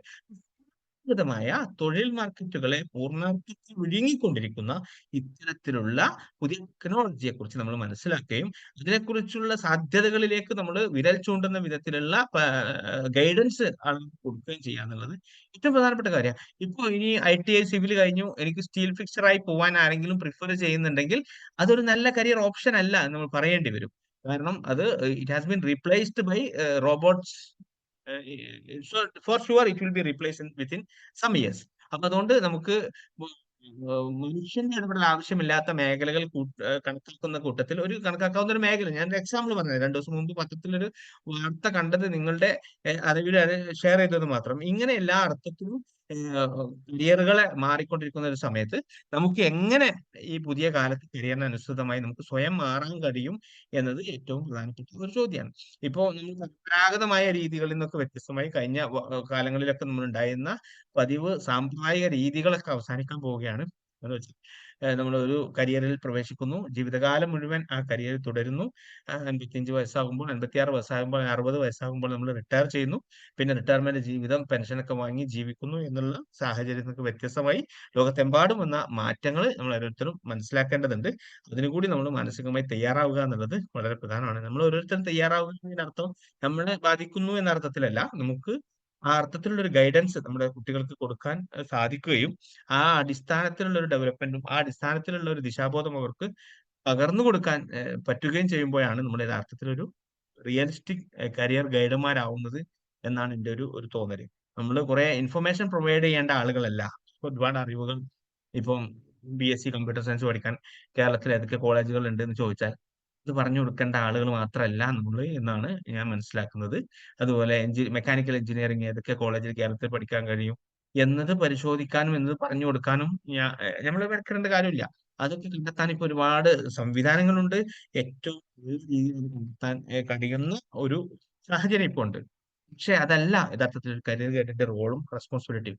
ഈ ഒരു പർട്ടിക്കുലർ കോഴ്സ് ഈ ഒരു കുട്ടിക്ക് പഠിക്കാൻ പറ്റുമോ, ഈ കുട്ടിക്ക് സ്യൂട്ടായ ഒരു കോഴ്സ് ആണോ എന്ന് നമ്മൾ അനലൈസ് ചെയ്യേണ്ടതുണ്ട്. ഇനി എങ്ങനെ ഒരു ജോബ് റെഡി ലെവലിലേക്ക് അതിനെ കൊണ്ടുപോകാൻ കഴിയും? മെക്കാനിക്കൽ എഞ്ചിനീയറിംഗ് കഴിഞ്ഞ ഒരു കുട്ടി, കമ്പ്യൂട്ടർ സയൻസ് കഴിഞ്ഞ ഒരു കുട്ടി, അല്ലെങ്കിൽ ഒരു BSc ഫിസിക്സ് കഴിഞ്ഞ ഒരാള്, BCom കഴിഞ്ഞ ഒരാള്, അല്ലെങ്കിൽ BA ഹിസ്റ്ററി കഴിഞ്ഞ ഒരാള്, കോഴ്സുകളാണ് പ്രത്യേക കോഴ്സ് മോശമാണെന്നല്ല അർത്ഥത്തിലല്ല. BPharm കഴിഞ്ഞ ഒരാൾക്ക് എങ്ങനെ അതിൽ ജോബ് റെഡിയാക്കാൻ കഴിയും? അയാൾക്ക് എന്തൊക്കെ രീതിയിലുള്ള സ്കില്ലുകൾ അയാൾക്ക് ആവശ്യമായിട്ടുള്ളത്, ഈ സ്കില്ലുകൾ ആർജിക്കാൻ വേണ്ട ശ്രമങ്ങൾ എങ്ങനെ നമുക്ക് നടത്താൻ കഴിയും എന്നതിനെ കുറിച്ച് നിരന്തരമായി നമ്മൾ അപ്ഡേറ്റ് ചെയ്യുകയും അത് നിരന്തരമായി ബോധവൽക്കരണം നടത്തി നമ്മുടെ കുട്ടികൾക്ക് എംപ്ലോയബിൾ ആക്കി എടുക്കാൻ, മാറ്റിയെടുക്കാൻ ശ്രമിക്കുകയും ചെയ്യുക എന്നുള്ളതാണ് ഇനിയുള്ള കാലത്ത് കരിയർ ഗൈഡുമാർക്ക് നിശ്ചയമായും ചെയ്യേണ്ടത് എന്നാണ് ഞാൻ വിചാരിക്കുന്നത്. അല്ലാതെ കേവലമായ ഓരോ കോഴ്സുകൾ ഇന്ന സ്ഥലത്ത് പഠിക്കുന്നുണ്ട്, അതിനുള്ള സ്ഥാപനങ്ങൾ ഏതൊക്കെയാണ് എന്ന് പറഞ്ഞു കൊടുക്കുക എന്നുള്ളത് ഒരു കരിയർ ഗൈഡുമാർ ചെയ്യേണ്ട കാര്യമായി ഇനി വളരെ കാലം ചെയ്യേണ്ടി വരില്ല. കാരണം AI-യും ഈ ടൂളുകളും ഒക്കെ വന്ന സമയത്ത് നമുക്ക് അവർക്ക് തന്നെ വിരൽത്തുമ്പിൽ ഈ വിവരങ്ങളൊക്കെ കണ്ടെത്താൻ കഴിയും. പക്ഷേ അവർക്ക് സാധിക്കാത്ത ചില ഒരുപാട് കാര്യങ്ങളുണ്ട്. ഹ്യൂമൻ ഇന്റർവെൻഷൻ ആവശ്യമുള്ള രീതിയിൽ ഇടപെടൽ നടത്തിയാൽ മാത്രം കൃത്യമായ ഇടപെടൽ നടത്തിയതിന്റെ അടിസ്ഥാനത്തിൽ മാത്രം നമുക്ക് റിസൾട്ട് ഉണ്ടാക്കാൻ പറ്റുന്ന ഒരുപാട് കാര്യങ്ങളുണ്ട്. അതിനെ കുറിച്ച് നമ്മൾ മനസ്സിലാക്കുകയും അതിനു വേണ്ട ഇടപെടൽ നടത്തുകയും ചെയ്യുക എന്നുള്ളത് പ്രധാനപ്പെട്ട കാര്യമാണ്. പിന്നെ പുതിയ ഇക്കോണമിയുടെ കാര്യം, നിങ്ങൾക്കറിയാം ഗിഗ് ഇക്കോണമിയുടെ കാലമാണ്. ഗിഗ് എക്കോണമിയൊക്കെ വളരെ കൃത്യമായി നമ്മുടെ കൺമുമ്പിൽ കണ്ടുകൊണ്ടിരിക്കുന്ന ഒരു സാഹചര്യമാണ്. ഇവിടെ ലോകത്തിന്റെ പല ഭാഗത്തുമുള്ള ആളുകൾ ജോലി ചെയ്യുന്ന ഒരു പ്രദേശം എന്ന നിലയ്ക്ക് എനിക്കത് കുറെ കൂടി വ്യക്തമായി കാണാൻ സാധിക്കുന്നുണ്ട്. നമ്മുടെ നാട്ടിലും ഇത് വന്നിട്ടുണ്ട്. നമുക്ക് നിരീക്ഷിക്കുന്ന ആളുകൾക്കൊക്കെ മനസ്സിലാവും. വളരെ ഷോർട്ട് കരാറെടുത്ത് ചെറിയ കാലത്തേക്ക് മാത്രം ജോലി ചെയ്യുകയും ആ ജോലി പൂർത്തിയാക്കി മറ്റൊരു ജോലിയിൽ പ്രവേശിക്കുകയും ചെയ്യുന്ന ഒരു സാഹചര്യമുണ്ട്. അപ്പോൾ ഇത് നമ്മുടെ നാട്ടിലെ ഫുഡ് സർവീസ് ആയാലും, റൈഡ് ഷെയറിംഗ് ആയാലും, കൊറിയർ സർവീസ് ആയാലും, ഫ്രീലാൻസ് ഇങ്ങനെയുള്ള സംഗതികളൊക്കെ പല ഭാഗത്ത് നടക്കുന്നുണ്ട്. ആപ്പ് ഡെവലപ്മെന്റും ഡിജിറ്റൽ മാർക്കറ്റിംഗും ഒക്കെ പോലെയുള്ള എല്ലാ മേഖലയിലും ഇതിന് വേണ്ട ഈ ഗിഗ് തൊഴിലാളികൾ എന്ന് പറയുന്ന വിഭാഗമുണ്ട്. അത് തൊഴിൽ മേഖലയിൽ വന്നുകൊണ്ടിരിക്കുന്ന ഒരു മാറ്റമാണ്. അത് തീർച്ചയായിട്ടും നമ്മുടെ കരിയർ മേഖലയിലും ആ മാറ്റങ്ങൾ ഉണ്ടാവും എന്നുള്ള കാര്യത്തിൽ ഒരുപാട് സംശയമില്ല. നമുക്ക് വീട്ടിലിരുന്ന് ജോലി ചെയ്യാൻ പറ്റിയ ഒരുപാട് പ്ലാറ്റ്ഫോമുകൾ ഇപ്പോൾ അവൈലബിൾ ആണ്. നിങ്ങൾക്ക് അറിയുന്ന പോലെ ഫൈവറും, ഫ്രീലാൻസറും, അപ്വർക്കും, ക്രോസ് ഓവറും, ഡിസൈനിലും ടോപ്പ് ഇങ്ങനെ ശതക്കണക്കിന് പ്ലാറ്റ്ഫോമുകളുണ്ട്. നൂറുകണക്കിന് പ്ലാറ്റ്ഫോമുകളുണ്ട്. ഈ പ്ലാറ്റ്ഫോമുകൾ ഉപയോഗപ്പെടുത്തി നല്ല രീതിയിൽ ജോലി ചെയ്യുന്ന ആളുകളുണ്ട്. നല്ല ടീച്ചിങ് ഫാക്കൽറ്റികൾക്ക് നന്നായി സംസാരിക്കാൻ കഴിയുന്ന, നല്ല രീതിയിൽ ആളുകളുമായി ഇടപെടൽ നടത്തുന്ന, കുട്ടികൾക്ക് വേണ്ട ക്ലാസ്സസ് ഒക്കെ പ്രൊവൈഡ് ചെയ്യാൻ പറ്റിയ ആളുകൾക്ക് ഓൺലൈൻ ട്യൂഷൻ സംവിധാനം എമ്പാടുമുണ്ട്. ലോകത്തിന്റെ ഏത് ഭാഗത്തിരുന്നും ആളുകൾക്ക് നമുക്ക് ട്യൂഷൻ കൊടുക്കാൻ ഉള്ള കഴിവുണ്ട്. നിങ്ങൾക്ക് എന്തെങ്കിലും ഒരു സ്കിൽ ഉണ്ടെങ്കിൽ അത് സെല്ല് ചെയ്യാനുള്ള ഒരു സാഹചര്യം ഇന്നുണ്ട്.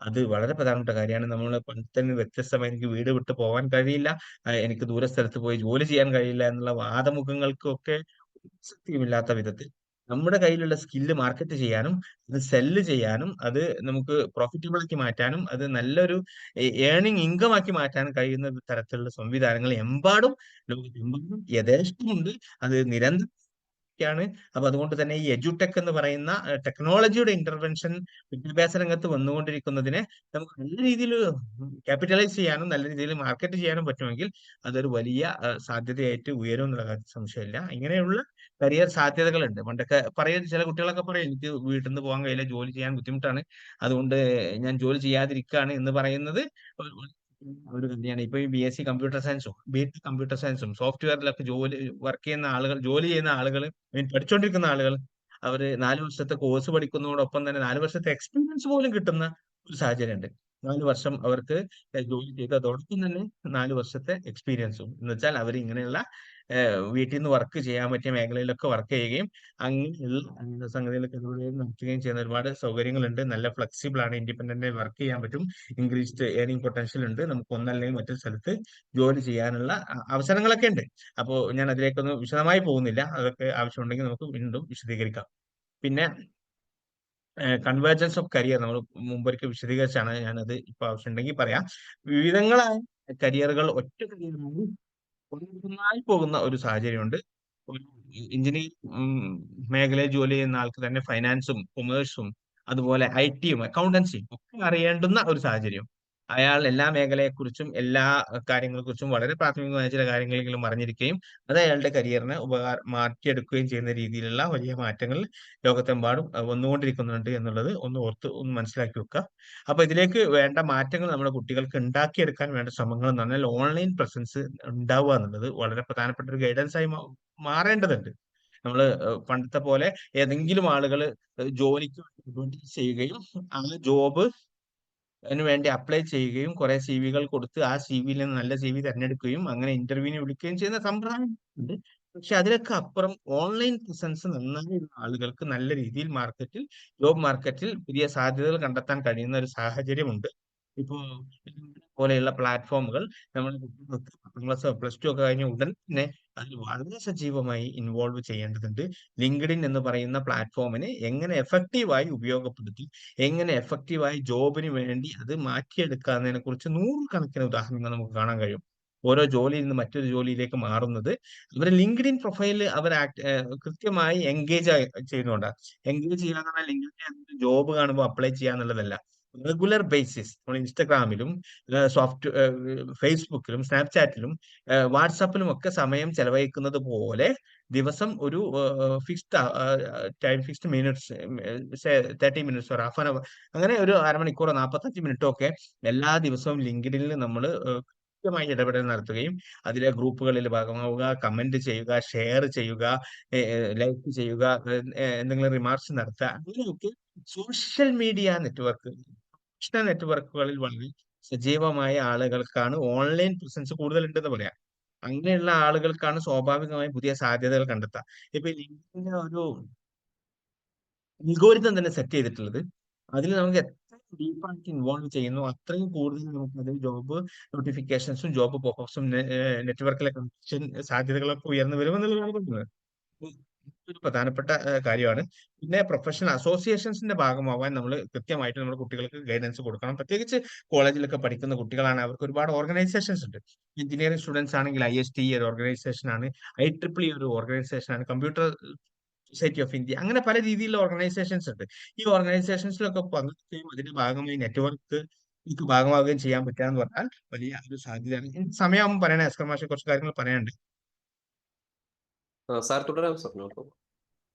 ഓക്കെ. ഇനി ഞാൻ life long learning and upskilling പ്രധാനപ്പെട്ട കാര്യമാണ്. ഞാൻ പറയാൻ ഉദ്ദേശിച്ച മറ്റൊരു കാര്യത്തിലേക്ക് ഞാൻ വരാം. നമുക്ക് ഇപ്പോൾ ഒരു കരിയർ ഗൈഡുമാരെന്ന നിലയ്ക്ക് ശ്രദ്ധിക്കേണ്ട ഒരു കാര്യം ബാക്ക്വേർഡ് കരിയർ പ്ലാനിങ്ങിനെ കുറിച്ച് നമ്മൾ പൂർണ്ണമായും മനസ്സിലാക്കണം എന്നാണ്. ബാക്ക്വേർഡ് കരിയർ പ്ലാനിങ് എന്നാൽ നമുക്ക് ഒരു കരിയറിലേക്ക് എങ്ങനെ എത്തിച്ചേരണം എന്നതിന് പകരം ഇതിൽ എത്തിച്ചേർന്നതിന് ശേഷം അതിന്റെ പിന്നോട്ടുള്ള പ്ലാനിങ് എങ്ങനെ നടത്താം എന്നതിനെ കുറിച്ച് വേണ്ടത്ര എല്ലാവരും മനസ്സിലാക്കിയിട്ടുണ്ടെന്ന് എനിക്കറിയില്ല. പക്ഷെ അത് കൃത്യമായി മനസ്സിലാക്കാൻ ഇപ്പം അതിനുള്ള ചില സ്റ്റെപ്പുകൾ ഉണ്ട്. എനിക്കൊരു സയന്റിസ്റ്റ് ആവണം എന്ന് ഇപ്പൊ ഒരു 12ാം ക്ലാസ് പഠിക്കുന്ന ഒരു കുട്ടിക്ക് ഒരു സയന്റിസ്റ്റ് ആവണം എന്ന ആഗ്രഹമുണ്ട് എന്ന് വിചാരിക്കാം. അപ്പൊ അതിനുള്ള ചില സ്റ്റെപ്പുകൾ ഐഡന്റിഫൈ യുവർ ഡ്രീം കരിയർ, അതിനെക്കുറിച്ച് റിസർച്ച് ചെയ്യുക, എന്നൊക്കെയാണ് ചെയ്യേണ്ടത്. ഞാനൊരു എക്സാമ്പിളിലേക്ക് പോവാം. ഇപ്പം ഒരു 12th ഗ്രേഡ് സ്റ്റുഡന്റ് ആണ് എന്ന് വിചാരിക്കാം. 12th ഗ്രേഡ് സ്റ്റുഡന്റിന് അയാൾക്കൊരു സയന്റിസ്റ്റ് ആവണം എന്നാണ് അയാളുടെ ആഗ്രഹം. അപ്പൊ എങ്ങനെ നമുക്ക് ബാക്ക്വേർഡ് കരിയർ പ്ലാനിങ് നടത്താം? ശരിക്കും സാധാരണ നമ്മൾ നടത്താറുള്ള ഫോർവേഡ് കരിയർ പ്ലാനിങ് ആണ് അല്ലെ. 12th കഴിഞ്ഞതിന് ശേഷം നമ്മൾ എന്ത് ചെയ്യും? ഒരു ഡിഗ്രി കോഴ്സിലേക്ക് പോകും, അല്ലെങ്കിൽ ഒരു അതുമായി ബന്ധപ്പെട്ട കോഴ്സുകളിലേക്ക് പോകും, പിന്നെ ഒരു PG കോഴ്സിലേക്ക് പോകും, പിന്നെ റിസർച്ചിന് പോകും. അങ്ങനെ നമുക്ക് കരിയർ കണ്ടെത്താൻ കഴിയും. സാധാരണഗതിയിലുള്ള ഒരു കരിയർ ഒരു പ്ലാനിങ് അങ്ങനെയാണ്. എന്നാൽ അതിൽ നിന്ന് വ്യത്യസ്തമായ ഒരു ബാക്ക്വേർഡ് പ്ലാനിങ്ങിനെ കുറിച്ച് നമ്മൾ ചിന്തിച്ചാൽ അത് കുറെ കൂടി എഫക്റ്റീവ് ആണെന്നാണ് എൻ്റെ ഒരു ബോധ്യം. ഇപ്പോഴും പല ആളുകളും ആ രീതിയിൽ ചിന്തിച്ച് നോക്കുമ്പോൾ നമുക്ക് നമ്മുടെ കരിയറിനെ കുറിച്ചുള്ള പെർസ്പെക്റ്റീവ് തന്നെ മാറും എന്നുള്ളതാണ് നമ്മൾ കാണുന്ന ഒരു കാര്യം. നമുക്ക് ഒരു ആൾക്ക് 12th ഗ്രേഡിലാണ് ഒരു കുട്ടി പഠിക്കുന്നത്, അയാൾക്ക് ഒരു സയന്റിസ്റ്റ് ആവണം എന്നാണ് അയാളുടെ കരിയർ അംബിഷൻ. അയാളുടെ അൾട്ടിമേറ്റ് കരിയർ ഡെസ്റ്റിനേഷൻ എന്ന് പറയുന്നത് സയന്റിസ്റ്റ് ആണ്. അങ്ങനെ നമുക്ക് അയാൾ റിവേഴ്സ് കരിയർ പ്ലാനിങ് നടത്താൻ കഴിയും. ആദ്യമായി അയാൾ define your ultimate career goal. Career goal define ചെയ്യുക. അയാളുടെ ഗോൾ എന്താണ്? Scientist in a chosen field, biological science, ഫിസിക്സോ അല്ലെങ്കിൽ കെമിസ്ട്രിയോ ബയോളജിയോ AI-യോ സ്പേസ് മെഡിസിനോ എഞ്ചിനീയറിംഗോ ആവട്ടെ, ആ മേഖലയിൽ ഒരു സയന്റിസ്റ്റ് ആവുക എന്നുള്ളതാണ് അയാളുടെ ലക്ഷ്യം. അയാൾ സയന്റിസ്റ്റ് ആവുന്നത് സയന്റിസ്റ്റ് ആയതിനു ശേഷം അയാൾ research and publish scientific papers top research organisation, ഒന്നുകിൽ ഏതെങ്കിലും റിസർച്ച് ഓർഗനൈസേഷൻ DRDO-ലോ അതല്ലെങ്കിൽ ISRO-യിലോ സയൻസിലോ അല്ലെങ്കിൽ മാർക്കിലോ IIT-ലോ എയിംസിലോ അതുപോലെ ഏതെങ്കിലും അമേരിക്കയിലോ നാസിലോ യൂറോപ്യൻ സയന്റിഫിക് ബോർഡിലോ എവിടെയെങ്കിലും വർക്ക് ചെയ്യുന്ന ഒരാളായിരിക്കും എന്നാണ് അയാളുടെ ലക്ഷ്യം.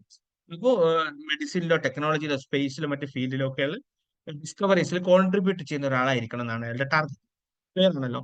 ഇതാണ് അയാളുടെ അൾട്ടിമേറ്റ് കരിയർ ഡെസ്റ്റിനേഷൻ എന്ന് പറയുന്നത്. എങ്ങനെ ഇത് reverse career planning, backward career planning നടത്താൻ അയാൾ ചെയ്യേണ്ടത്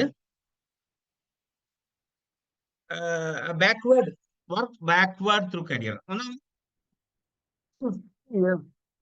ശേഷം 12th പഠിച്ചുകൊണ്ടിരിക്കുന്ന ഒരാള് 10-15 ഇയേഴ്സിന് ശേഷമാണ് അയാൾ സീനിയർ സയന്റിസ്റ്റ് അല്ലെങ്കിൽ പ്രിൻസിപ്പൽ ഇൻവെസ്റ്റിഗേറ്റർ. എന്ന് വെച്ചാൽ സയന്റിഫിക് പേപ്പേഴ്സ് ഒക്കെ പബ്ലിഷ് ചെയ്യുന്ന ഒരാളാണ്. അയാൾ 15 വർഷം 15 വർഷം കഴിഞ്ഞിട്ടാണ്. അയാൾ ചെയ്യേണ്ടത് സ്റ്റെപ്പ് 2 ഇവിടുന്ന് ഇങ്ങോട്ടാണ് പ്ലാൻ ചെയ്യുന്നത്. ബാക്ക്വേർഡ് പ്ലാനിങ് ആണ്. അപ്പൊ 3 to years from now, 5 years, അതായത് ഒരു 5 വർഷമൊക്കെ കഴിയുമ്പോൾ, ഇവിടുന്ന് 5 വർഷമൊക്കെ കഴിയുമ്പോൾ അയാൾ ഒരു PhD സ്റ്റുഡന്റ് ആയിരിക്കും. അല്ലേ? 3 വർഷത്തെ ഡിഗ്രിയോ അല്ലെ 4 വർഷത്തെ ഡിഗ്രിയോ അല്ലെ 5 വർഷത്തെ ഇന്റഗ്രേറ്റഡ് ഡിഗ്രി ഒക്കെ കഴിഞ്ഞ് അയാൾ പോകേണ്ടത് ഒരു PhD സ്റ്റുഡന്റ് ആയിരിക്കും. 3 to 5 years, after 5 years we can say you should be a PhD student ആയിരിക്കണം അല്ലെ?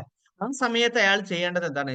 ഏതെങ്കിലും ഒരു സ്പെഷ്യലൈസ്ഡ് റിസർച്ച് ഏരിയയിൽ സ്പെഷ്യലൈസ് ചെയ്യണം. ആ സമയമാകുമ്പോഴേക്കും സയന്റിസ്റ്റ് ആവുന്നതിന് തൊട്ട് മുമ്പത്തെ സമയമാണ് പറയുന്നത്. ക്വാണ്ടം ഫിസിക്സിലോ ജനറ്റിക്സിലോ എയർസ്പേസിലോ എഞ്ചിനീയറിംഗ് ഏതെങ്കിലും മേഖലയിൽ, മെഡിസിനിലോ ഏതെങ്കിലും മേഖലയിൽ റിസർച്ച് മേഖലയിൽ സ്പെഷ്യലൈസ് ചെയ്യേണ്ട ഒരു സമയമാണ് 5 years from now. 12th വെച്ച കുട്ടി 5 വർഷം കഴിഞ്ഞാൽ ഏതെങ്കിലും ഒരു ഫീൽഡിൽ സ്പെഷ്യലൈസ് ചെയ്യണം. ആ സമയം സയന്റിസ്റ്റ് ആയിട്ടില്ല, അയാൾ ഒരു PhD സ്റ്റുഡന്റ് ആയിരിക്കണം. ആ സമയത്ത് എക്സ്പെരിമെന്റും ഡിസ്കഷനും ഇതുപോലെയുള്ള എക്സ്പെരിമെന്റ് ഒക്കെ അയാൾ കണ്ടക്ട് ചെയ്യുന്ന ഒരു സമയം കൂടിയാണ്. അതുപോലെ ഹാൻഡ്സ് ഓൺ എക്സ്പീരിയൻസ് ഒക്കെ കിട്ടേണ്ട സമയമാണ് 5 വർഷം കഴിഞ്ഞ്. 10 വർഷം കഴിഞ്ഞാലാണ് അല്ലെങ്കിൽ 15 വർഷം കഴിഞ്ഞാലാണ് ഒരു പൂർണ്ണാർത്ഥത്തിൽ സയന്റിസ്റ്റ് ആവുന്നത്. വർഷം കഴിയുന്ന സമയത്ത് അയാൾ ഇത്തരത്തിലുള്ള ആക്ടിവിറ്റീസ് ഒക്കെ തുടങ്ങിയിരിക്കണം. എന്നിട്ട് എന്ത് വേണം? നമ്മൾ 0 to 3 years, 3 years to now, ഒരു 3 വർഷം കഴിഞ്ഞാൽ എന്ത് ചെയ്യണം? അയാള് ബാച്ചിലർ ഓർ മാസ്റ്റർ സ്റ്റുഡന്റ് ആയിരിക്കും. ശരി, 12th പഠിക്കുന്ന കുട്ടി നാളെ ഇനിയിപ്പം 12th കഴിഞ്ഞ് ഒരു 1-2 വർഷത്തിനൊടുക്ക് ബാച്ചിലർ ഓർ മാസ്റ്റർ സ്റ്റുഡന്റ് ആയിരിക്കണം. അപ്പോൾ സബ്ജക്ട് ഇൻസ്റ്റിറ്റ്യൂട്ട് IISc-ലോ IIT-ലോ അതുപോലെയുള്ള എയിംസോ ഐസറോ നൈസറോ പോലെയുള്ള ഏതെങ്കിലും ഇൻസ്റ്റിറ്റ്യൂട്ടിൽ ഒന്നുകിൽ BSMS പ്രോഗ്രാമോ ഇന്റഗ്രേറ്റഡ് MSc പ്രോഗ്രാമോ MBS പ്രോഗ്രാമോ അല്ലെങ്കിൽ എഞ്ചിനീയറിംഗ് പ്രോഗ്രാമോ BS പ്രോഗ്രാമോ BSc സയൻസ് ഏതെങ്കിലും പ്രോഗ്രാം പഠിച്ചുകൊണ്ടിരിക്കുന്ന ഒരാളായിരിക്കണം ഒരു 3 വർഷത്തിന് ശേഷം 12th സ്റ്റുഡന്റ്. അതുപോലെ ആ സമയത്ത് അയാൾ ചെയ്യേണ്ടത് ഇന്റേൺഷിപ്പ്, ടോപ്പ് ഇൻസ്റ്റിറ്റ്യൂട്ടിൽ റിസർച്ച് ഇന്റേൺഷിപ്പ് ഉപയോഗപ്പെടുത്താം. ലോകത്തെ വലിയ ഇന്റേൺഷിപ്പുള്ള അവസരങ്ങൾക്ക് ഉപയോഗപ്പെടുത്തേണ്ട ഒരു സമയമാണ് 5 വർഷം അല്ലെങ്കിൽ 3 വർഷം കഴിഞ്ഞാൽ. റിസർച്ച് പേപ്പേഴ്സ് ഒക്കെ പബ്ലിഷ് ചെയ്യാൻ വേണ്ടി ശ്രമിക്കണം. ഇതാണ് റിവേഴ്സ് പ്ലാനിങ്. നമ്മൾ ഏറ്റവും അവസാനമായി എത്തേണ്ട അൾട്ടിമേറ്റ് ഡെസ്റ്റിനേഷനിൽ നിന്ന് പിന്നോട്ട് വന്ന് ഒരു 3 വർഷം കഴിഞ്ഞാൽ എത്തേണ്ട ഒരു പൊസിഷൻ ആണിത്. ഇപ്പൊ ചെയ്യേണ്ടത് എന്താണ്? അവിടെ എത്താൻ ഇപ്പം 12th പഠിക്കുന്ന ഒരു കുട്ടി ചെയ്യേണ്ട കാര്യം എന്താണെന്നുള്ളത്, അയാൾ score well in class 12 exam. Class 12 എക്സാമിൽ നല്ല മാർക്ക് വാങ്ങാൻ ശ്രമിക്കണം. പിന്നെ എന്ത് ചെയ്യണം? Entrance exams. അയാൾക്ക് താല്പര്യമുള്ള മേഖല ഏതാണെന്ന് വെച്ചാൽ അതനുസരിച്ച് എൻട്രൻസ് എക്സാം ഉണ്ട്. നീറ്റ് ആണെങ്കിൽ മെഡിക്കൽ ഫീൽഡിലാണെങ്കിൽ നീറ്റ് എഴുതണം, ജോലി എഴുതണം. അല്ലെങ്കിൽ IISc-ലൊക്കെ പോകണമെങ്കിൽ വേണം, അഡ്വാൻസ് പോകണം. IIT-ലൊക്കെ പോകണമെങ്കിൽ അതുപോലെ നെസ്റ്റ് എന്ന് പറഞ്ഞാൽ നൈസറിൽ എൻട്രൻസ് ഉണ്ട്. അതുപോലെ IIT ഐസറിൽ ആപ്റ്റിറ്റ്യൂഡ് ടെസ്റ്റ് ഉണ്ട്. ഇങ്ങനെയുള്ള ഏതെങ്കിലും ടെസ്റ്റുകൾ സയൻസ് ഫെയറിൽ പങ്കെടുക്കണം. ഈ സമയമാകുമ്പോൾ science fair, physics Olympiad, chemistry Olympiad, mathematical Olympiad ഉണ്ട്. ഇങ്ങനെയുള്ള ഒളിമ്പ്യാഡിലൊക്കെ പങ്കെടുക്കേണ്ട ഒരു സമയമാണ് 12th എന്ന് പറയുന്നത്. അതുപോലെ ഫോറംസ് ഉണ്ട്, ഇന്ത്യൻ അക്കാഡമി ഓഫ് സയൻസ്, അതുപോലെ Vigyan Prasar, ISR outreach programs. ഇങ്ങനെയുള്ള പല പ്രോഗ്രാമുകളും 12th പഠിക്കുന്ന കുട്ടികൾക്ക് പങ്കെടുക്കാൻ പറ്റും. ഇത് പങ്കെടുക്കാനുള്ള അവസരം അയാൾക്ക് ഉപയോഗപ്പെടുത്താം. അതുപോലെ ISRO-യുടെ DRDO-യുടെ ഒക്കെ മിഷൻസ് ഉണ്ട്. അവിടെ ഒരുപാട് പ്രൊജക്ടുകൾ ഉണ്ട്, നാസയുടെ പ്രൊജക്ടുകൾ ഉണ്ട്. ഈ പ്രൊജക്ടുകളെ കുറിച്ചുള്ള ഡോക്യുമെന്ററീസ് ഒക്കെ വളരെ റെഗുലറായിട്ട് അവർ പബ്ലിഷ് ചെയ്യാറുണ്ട് സോഷ്യൽ മീഡിയയിലൊക്കെ. അതൊക്കെ നമുക്ക് വാച്ച് ചെയ്യാൻ പറ്റും. അതുപോലെ ഒളിമ്പ്യാഡ്സിൽ പങ്കെടുക്കാൻ പറ്റും. ഉണ്ടല്ലോ, ഒളിമ്പ്യാഡ്സിലൊക്കെ പങ്കെടുക്കാനുള്ള അവസരങ്ങൾ അവർക്ക് ഉപയോഗപ്പെടുത്താൻ പറ്റും. അതുപോലെ ഈ പാസ്റ്റിംഗ് സയന്റിഫിക് ക്വസ്റ്റ്യൻസ്, അവിടെ നിരന്തരമായി സയന്റിഫിക് ആയിട്ടുള്ള ചോദ്യങ്ങൾ ചോദിച്ചുകൊണ്ടേയിരിക്കുക. അങ്ങനെ ഒരു ആൾക്കാണ് 12th മുതൽ ഈ അർത്ഥത്തിൽ ചെയ്യാൻ പറ്റുക. ഇനി ആൾ പിന്നോട്ട് പോയി നോക്കൂ. 12th മുതൽ അങ്ങനെ ചെയ്താൽ അയാൾക്ക് 3 years degree student PG student മാറിയിട്ടുണ്ടാവും. അതിനു മുമ്പ് അയാള് അതിനുശേഷം ഒരു 5 years ഒക്കെ ആകുന്ന സമയത്ത് PhD സ്റ്റുഡന്റ് ഒക്കെ ആവാൻ പറ്റും. അങ്ങനെ 10 to 15 years ആവുന്ന സമയത്ത് അയാൾക്ക് ഒരു സയന്റിസ്റ്റ് ആവാൻ കഴിയും. ഇങ്ങനെ കൃത്യമായി ഒരു ബാക്ക്വേർഡ് കരിയർ പ്ലാനിങ് നമ്മൾ പ്രാക്ടീസ് ചെയ്യുകയും കുട്ടികൾക്ക് അത് ചിത്രമൊക്കെ വരച്ച് പേപ്പറിലൊക്കെ വരച്ച് കാണിച്ചു കൊടുത്ത് ആ രീതിയിലുള്ള ഗൈഡൻസ് കൊടുക്കാൻ പറ്റുമെങ്കിൽ അതൊരു വലിയൊരു സാധ്യതയായിരിക്കും എന്നുള്ളതാണ് എനിക്ക് പറയാനുള്ളത്. ബാക്ക്വേർഡ് കരിയർ പ്ലാനിങ് ശ്രദ്ധേയമായ ചില കാര്യങ്ങളുണ്ട്. ജോബ് പോർട്ടലുകളുണ്ട്. ഈ ജോബ് പോർട്ടലുകൾക്ക് അവരുടെ റിക്വയർമെന്റ് പറയും. ഇപ്പൊ Naukri.com, jobs, Indeed India, Monster India, Shine, Times Jobs, Freshers World, Apna, ഇങ്ങനെ ഒരുപാട് ജോബ് പോർട്ടലുകളുണ്ട്. കണ്ടാൽ നമുക്ക് അതിന്റെ റിക്വയർമെന്റ് കൃത്യമായി മനസ്സിലാവും. അവർക്ക് ഒരു BCom holder with this much years of experience, this much years of experience in particular domain, അങ്ങനെയൊക്കെയുള്ള മേഖല നമുക്ക് കാണാൻ കഴിയും. ഇപ്പൊ employment news 14 February 2025 employment news ആണിത്. ഈ എംപ്ലോയ്മെന്റ് ന്യൂസിലെ ചില റിക്രൂട്ട്മെന്റ് നോക്കൂ. Centre for development of advanced computing, CDAC എന്ന് പറയുന്ന ഇന്ത്യയിലെ ഗവൺമെന്റ് ഓഫ് ഇന്ത്യ ടീച്ചിങ് ആണ്. പൊസിഷൻസ് നോക്കൂട്ടോ. Scientific and technical positions, senior project senior project എഞ്ചിനീയറാ, സീനിയർ പ്രൊജക്ട് എഞ്ചിനീയർ എന്ന് പറഞ്ഞ തസ്തികയിൽ അവിടെ ക്വാളിഫിക്കേഷൻ നോക്കൂ. BE, BTech or equivalent degree, post graduate degree in science or computer application or MBA, ME or MTech or equivalent degree, PhD. അതാണ് അവരുടെ qualification. ഇതിൽ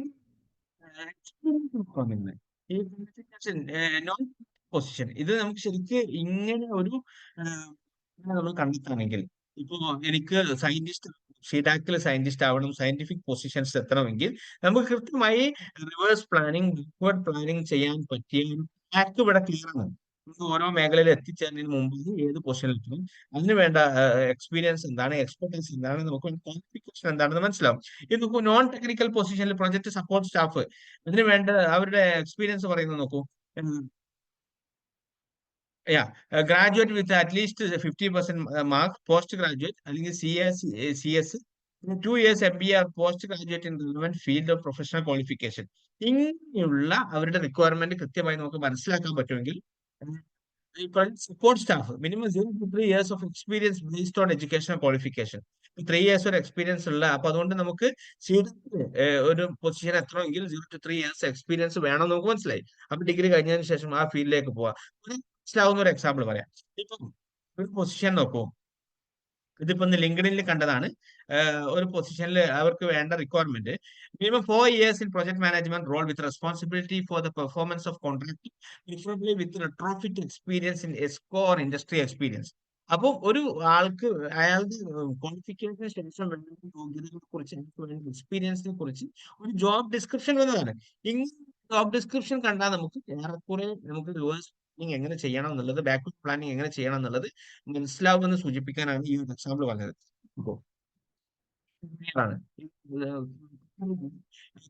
gas എന്ന് പറയുന്ന ഖത്തർ ഗവൺമെന്റിന്റെ ഒരു ഏറ്റവും പ്രധാനപ്പെട്ട ഒരു പബ്ലിക് എൻറ്റിറ്റിയാണ്, പബ്ലിക് കമ്പനിയാണ്.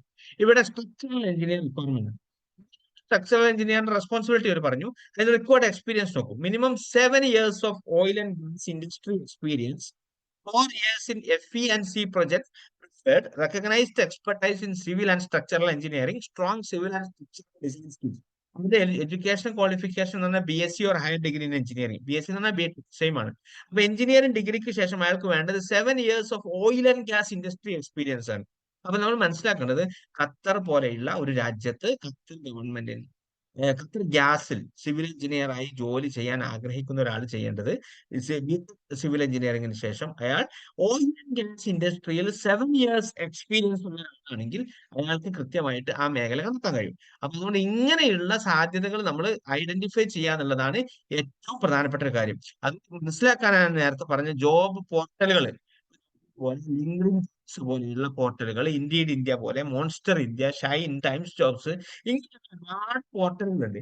പോർട്ടലുകൾ കൃത്യമായി നമ്മൾ നോട്ട് ചെയ്യുകയും ജോബ് റിക്വയർമെന്റ് മനസ്സിലാക്കുകയും ചെയ്യുകയാണെങ്കിൽ നമുക്ക് ആ അർത്ഥത്തിലുള്ള ഒരു റിവേഴ്സ് പ്ലാനിങ് ചെയ്യാൻ കഴിയുമെന്നാണ്, ബാക്ക്വേർഡ് പ്ലാനിങ് ചെയ്യാൻ കഴിയും. അത് നമ്മുടെ കരിയർ ഗൈഡൻസ് വളരെ എഫക്റ്റീവായി ചെയ്യാൻ പറ്റും. ചിലപ്പോഴും ഏതെങ്കിലും കുട്ടികൾ വന്ന് എനിക്ക് ITI കഴിഞ്ഞ് എങ്ങോട്ട് പോകണമെന്ന് അറിയില്ല, അല്ലെങ്കിൽ BSc ഫിസിക്സ് കഴിഞ്ഞ് എങ്ങോട്ട് പോകണമെന്ന് അറിയില്ല എന്നൊരു ചോദ്യം വരുന്നതിന് മുമ്പായി അവർക്ക് ഉണ്ടാവുകയും ആ അർത്ഥത്തിൽ ഒരു ബാക്ക്വേർഡ് പ്ലാനിങ് നടത്താൻ അവരെ സഹായിക്കുകയും ചെയ്യുകയാണെങ്കിൽ അത് അവരുടെ കരിയറിൽ വലിയ ക്ലാസ്സിൽ അവർക്ക് പുറത്തിറങ്ങാൻ സാധിക്കും എന്നതാണ് ഒരു പ്രധാനപ്പെട്ട കാര്യം. അതിന് ഇത്തരത്തിലുള്ള ജോബ് പോർട്ടലുകൾ വളരെ റെഗുലറായി നമ്മൾ നോട്ട് ചെയ്യുകയും നമ്മൾ കൃത്യമായി അതിന് വേണ്ടിയിട്ടുള്ള റിപ്പോർട്ട് എടുക്കുകയും ചെയ്യാം. പിന്നെ ചെയ്യാൻ പറ്റിയൊരു കാര്യം എന്ന് പറയുന്നത്, നമ്മുടെ ഈ എംപ്ലോയ്മെന്റ് ന്യൂസ് പോലെയുള്ള പ്രസിദ്ധീകരണങ്ങൾ വളരെ റെഗുലറായി നമ്മൾ സബ്സ്ക്രൈബ് ചെയ്യാനും അത് വായിക്കാനും ഒക്കെ ഉള്ള ഒരു മനസ്സുണ്ടെങ്കിൽ അത് നമ്മുടെ ജേർണിയിൽ വളരെ സഹായകരമായിരിക്കും. സിജി എന്ന് പറയുന്ന ഓർഗനൈസേഷൻ പൂർണ്ണമായും നിങ്ങളെ ഈ അർത്ഥത്തെ സഹായിക്കാൻ സന്നദ്ധമാണ്. അപ്പൊ സിജിയിലെ കരിയർ റിസോഴ്സ് ഈ അർത്ഥത്തിൽ റെഗുലറായി അപ്ഡേറ്റ് ചെയ്തുകൊണ്ടിരിക്കുന്ന ആളുകളാണ്.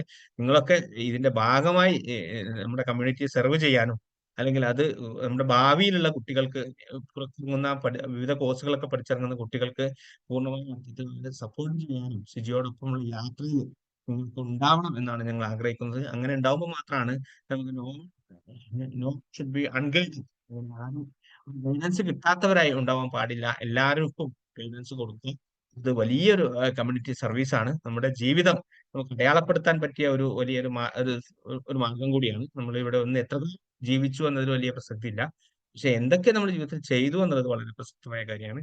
അതുകൊണ്ട് നിങ്ങളുടെ സമയമൊക്കെ ഈ മേഖലയിൽ മാറ്റിവെക്കുകയും നമ്മുടെ ഭാവി തലമുറയെ ക്രിയാത്മകമായി ഗൈഡ് ചെയ്യാൻ നിങ്ങളൊക്കെ ഇടപെടൽ നടത്താൻ സിജിയോടൊപ്പം ഉണ്ടാവുകയാണെങ്കിൽ നമ്മുടെ ഈ ദൗത്യം സാർത്ഥകമായി എന്നാണ് എനിക്ക് സൂചിപ്പിക്കാനുള്ളത്. ഞാനിവിടെ അവസാനിപ്പിക്കുകയാണ്. ഇത്രയും കാര്യങ്ങളാണ് ഞാൻ പറയാൻ ഉദ്ദേശിച്ചിട്ടുള്ളത്. കുറച്ച് കാര്യങ്ങളെ കുറിച്ച് വേഗത്തിൽ പറഞ്ഞു പോയതായി തോന്നുന്നു. ഇനി എന്തെങ്കിലും ക്ലാരിഫിക്കേഷൻ ഉണ്ടെങ്കിൽ discuss. It's clear. Okay, thank U Firoz sir.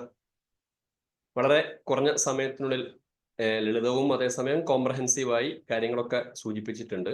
Firoz sir പറഞ്ഞതുപോലെ തന്നെ ഒരു വലിയ ലോകമാണിത്. അപ്പം അതിലേക്ക് വളരെ വേഗത്തിൽ ഒരുപാട് ഇൻപുട്ട് തന്നിട്ടുണ്ട്. നമ്മുടെ കഴിവിനനുസരിച്ച്, താല്പര്യത്തിനനുസരിച്ച് അതിന്റെ മുകളിൽ എത്രത്തോളം വർക്ക് ചെയ്യുന്നു അതിനനുസരിച്ച് നമുക്ക് ക്വാളിറ്റി ഉണ്ടാവും. Okay, once again thanks. ഇനി നമുക്കൊരു ചെറിയ Q&A സെഷൻ ആവാം. ആൾക്കാർക്ക് അൺമ്യൂട്ട് ചെയ്ത് കാര്യങ്ങൾ ചോദിക്കാം. നസ്ല, അൺമ്യൂട്ട് ചെയ്യാനുള്ള പ്രൊവിഷൻ ഉണ്ടല്ലോ അല്ലേ? ഓക്കെ. ചോദ്യങ്ങൾ മാത്രമല്ല ഇൻപുട്ടും ആവാം അല്ലെ ഫിറോസ് സാർ? തീർച്ചയായിട്ടും. നമ്മുടെ സിജി റിസോഴ്സ് സ്റ്റുഡൻസ് മാത്രമുള്ള പ്രോഗ്രാമാണ്. അന്നപ്പോ ഇതൊരു ഗിവ് ആൻഡ് ടേക്ക് രീതിയിലായിരിക്കണം ഇത്തരം സെഷനുകൾ. എല്ലാ മാസവും ഓരോ സെഷൻ ഈ രീതിയിൽ നടത്താനാണ് നമ്മൾ ഉദ്ദേശിക്കുന്നത്. അഭിപ്രായ വ്യത്യാസങ്ങളുടെ കാര്യങ്ങളും പറയാം. അങ്ങനെയല്ല മറ്റു രീതിയിലാണ്. മുജീബ് മലപ്പുറത്തുനിന്ന് പറഞ്ഞോളി സർ. ഞാന് പിന്നെ ഹയർ സെക്കൻഡറിയുടെ വി ഹെൽപ്പ് ഫോൺ ഇതിലാണ് കൂടുതൽ സംസാരിക്കാൻ പറ്റില്ല. എന്നാലും നമ്മൾ ഈ ലിങ്ക്ഡിൻ ഏത് തരത്തിലാണ് ഇപ്പൊ നമുക്കത് ഉപയോഗിക്കാം, നമ്മൾക്ക് കരിയർ രംഗത്ത് എങ്ങനെ അത് ഉപയോഗിക്കാൻ പറ്റുന്നത്, അതൊന്നും എനിക്കൊരു സംശയമായിരുന്നത്. ലിങ്ക്ഡിൻ തീർച്ചയായിട്ടും അസ്കർ മാഷെ, അതിന്റെ ഒരു സജഷൻ ആദ്യം തന്നെ പറയാം. ഒരു ലിങ്ക്ഡിന് വേണ്ടിയിട്ട് ഒരു സെഷൻ നമ്മൾ വെക്കണം. ലിങ്ക്ഡിൻ എങ്ങനെ എഫക്റ്റീവായി ഉപയോഗിക്കാം, അതൊരു ആഴക്കടലാണ്. അതിൽ മുങ്ങി തപ്പുമ്പോൾ നമുക്ക് കിട്ടാത്ത പഴയവും മുത്തുകളും ഉണ്ടാവില്ല. നമ്മൾ പലപ്പോഴും കാണുന്ന ലിങ്ക്ഡിൻ നമ്മൾ എന്തെങ്കിലും ആവശ്യമുണ്ടെങ്കിൽ നോക്കുക, ഏതെങ്കിലും കോൺടാക്ട് കണക്ട് ചെയ്യുന്നതിലപ്പുറം നമുക്ക് അതിൽ ഹാങ് ഔട്ട് ചെയ്യാൻ, അതിൽ സമയം ചെലവഴിക്കാൻ നമ്മൾ ഇൻവോൾവ് ചെയ്താൽ നമുക്ക് ഒരുപാട് ജോബ് ഓപ്പർച്യൂണിറ്റീസ് കിട്ടുമെന്ന് മാത്രമല്ല, ജോബ് തിരയുന്നവർക്ക് മാത്രമല്ല, ഫോർ എക്സാമ്പിൾ ഒരു പർട്ടിക്കുലർ പ്രൊഫഷനിൽ എത്തിപ്പെടേണ്ട ആളുകൾക്ക് അവർക്ക് വേണ്ട റിക്വയർമെന്റ്സ് എന്താണെന്ന് നമുക്ക് മനസ്സിലാക്കാൻ കഴിയും. കമ്പനികൾ ജോബ് പോസ്റ്റിംഗ് നടത്തുമല്ലോ. ഫോർ എക്സാമ്പിൾ ഞാൻ വർക്ക് ചെയ്യുന്ന കമ്പനി ആണെങ്കിൽ അവർക്ക് ഒരു സീനിയർ അക്കൗണ്ടന്റിനെ വേണം. ആ അക്കൗണ്ടന്റിന് വേണ്ട റിക്വയർമെന്റ്സ് എന്തൊക്കെയാണ്, അയാൾ പഠിച്ചിരിക്കേണ്ട സോഫ്റ്റ്വെയർ എന്തൊക്കെയാണ്, അയാൾക്ക് ആവശ്യമായ നോളജ് ഏരിയാസ് എന്താണെന്നതിനെ കുറിച്ചൊക്കെ കൃത്യമായി അതിലുണ്ട്. ആ ജോബ് ഡിസ്ക്രിപ്ഷൻ കണ്ടാൽ നമുക്ക് പറയാൻ കഴിയണം ഒരു സ്റ്റുഡന്റിനോട്, ബികോം സ്റ്റുഡന്റിനോട്, മോനെ ഇന്ന സ്ഥലത്ത് ഇതുപോലുള്ള കമ്പനികൾക്ക് ജോലി ചെയ്യാൻ ആഗ്രഹം ഉണ്ടെങ്കിൽ ഇന്ന സോഫ്റ്റ്വെയർ പഠിച്ചോളൂ, ഇന്ന കാര്യങ്ങൾ മേഖലയിൽ നിങ്ങൾക്ക് ഇൻവോൾവ് ആയിക്കോളൂ എന്നതിനെ കുറിച്ച് അവർക്ക് കൃത്യമായ ഒരു ധാരണ കൊടുക്കാൻ നമ്മൾ ലിങ്ക്ഡിനിൽ വളരെ ഡീപ്പറായി ഇൻവോൾവ് ചെയ്യുന്നത് സാധിക്കും.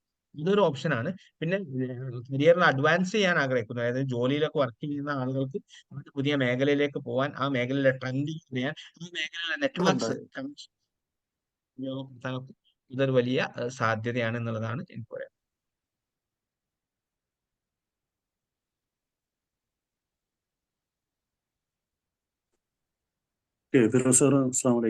കേൾക്കുന്നുണ്ടോ?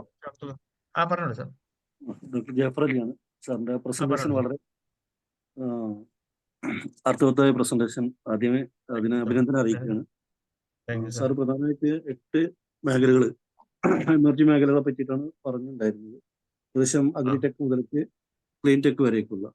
എനിക്ക് തോന്നുന്നു നമ്മൾ കുറച്ചും കൂടെ വിശദമായിട്ട് സംസാരിക്കേണ്ട ഒരു ഏരിയ ആണെന്ന് തോന്നുന്നുണ്ട്. പ്രത്യേകിച്ച് ഈ ടെക്നോ ഇന്റഗ്രേറ്റഡ് പ്രോഗ്രാംസുകളെ പറ്റിയിട്ട് കുട്ടികളെ സംബന്ധിച്ചിടത്തോളം കൺവെൻഷണൽ സിസ്റ്റത്തിൽ വരുന്ന, പ്രത്യേകിച്ച് കോളേജ് പഠിക്കുന്ന വിദ്യാർത്ഥികളെ സംബന്ധിച്ചിടത്തോളം അത് ക്ലാരിറ്റി ഉണ്ടാക്കിയെടുക്കേണ്ട ഒരു സാധനം തോന്നുന്നുണ്ട്.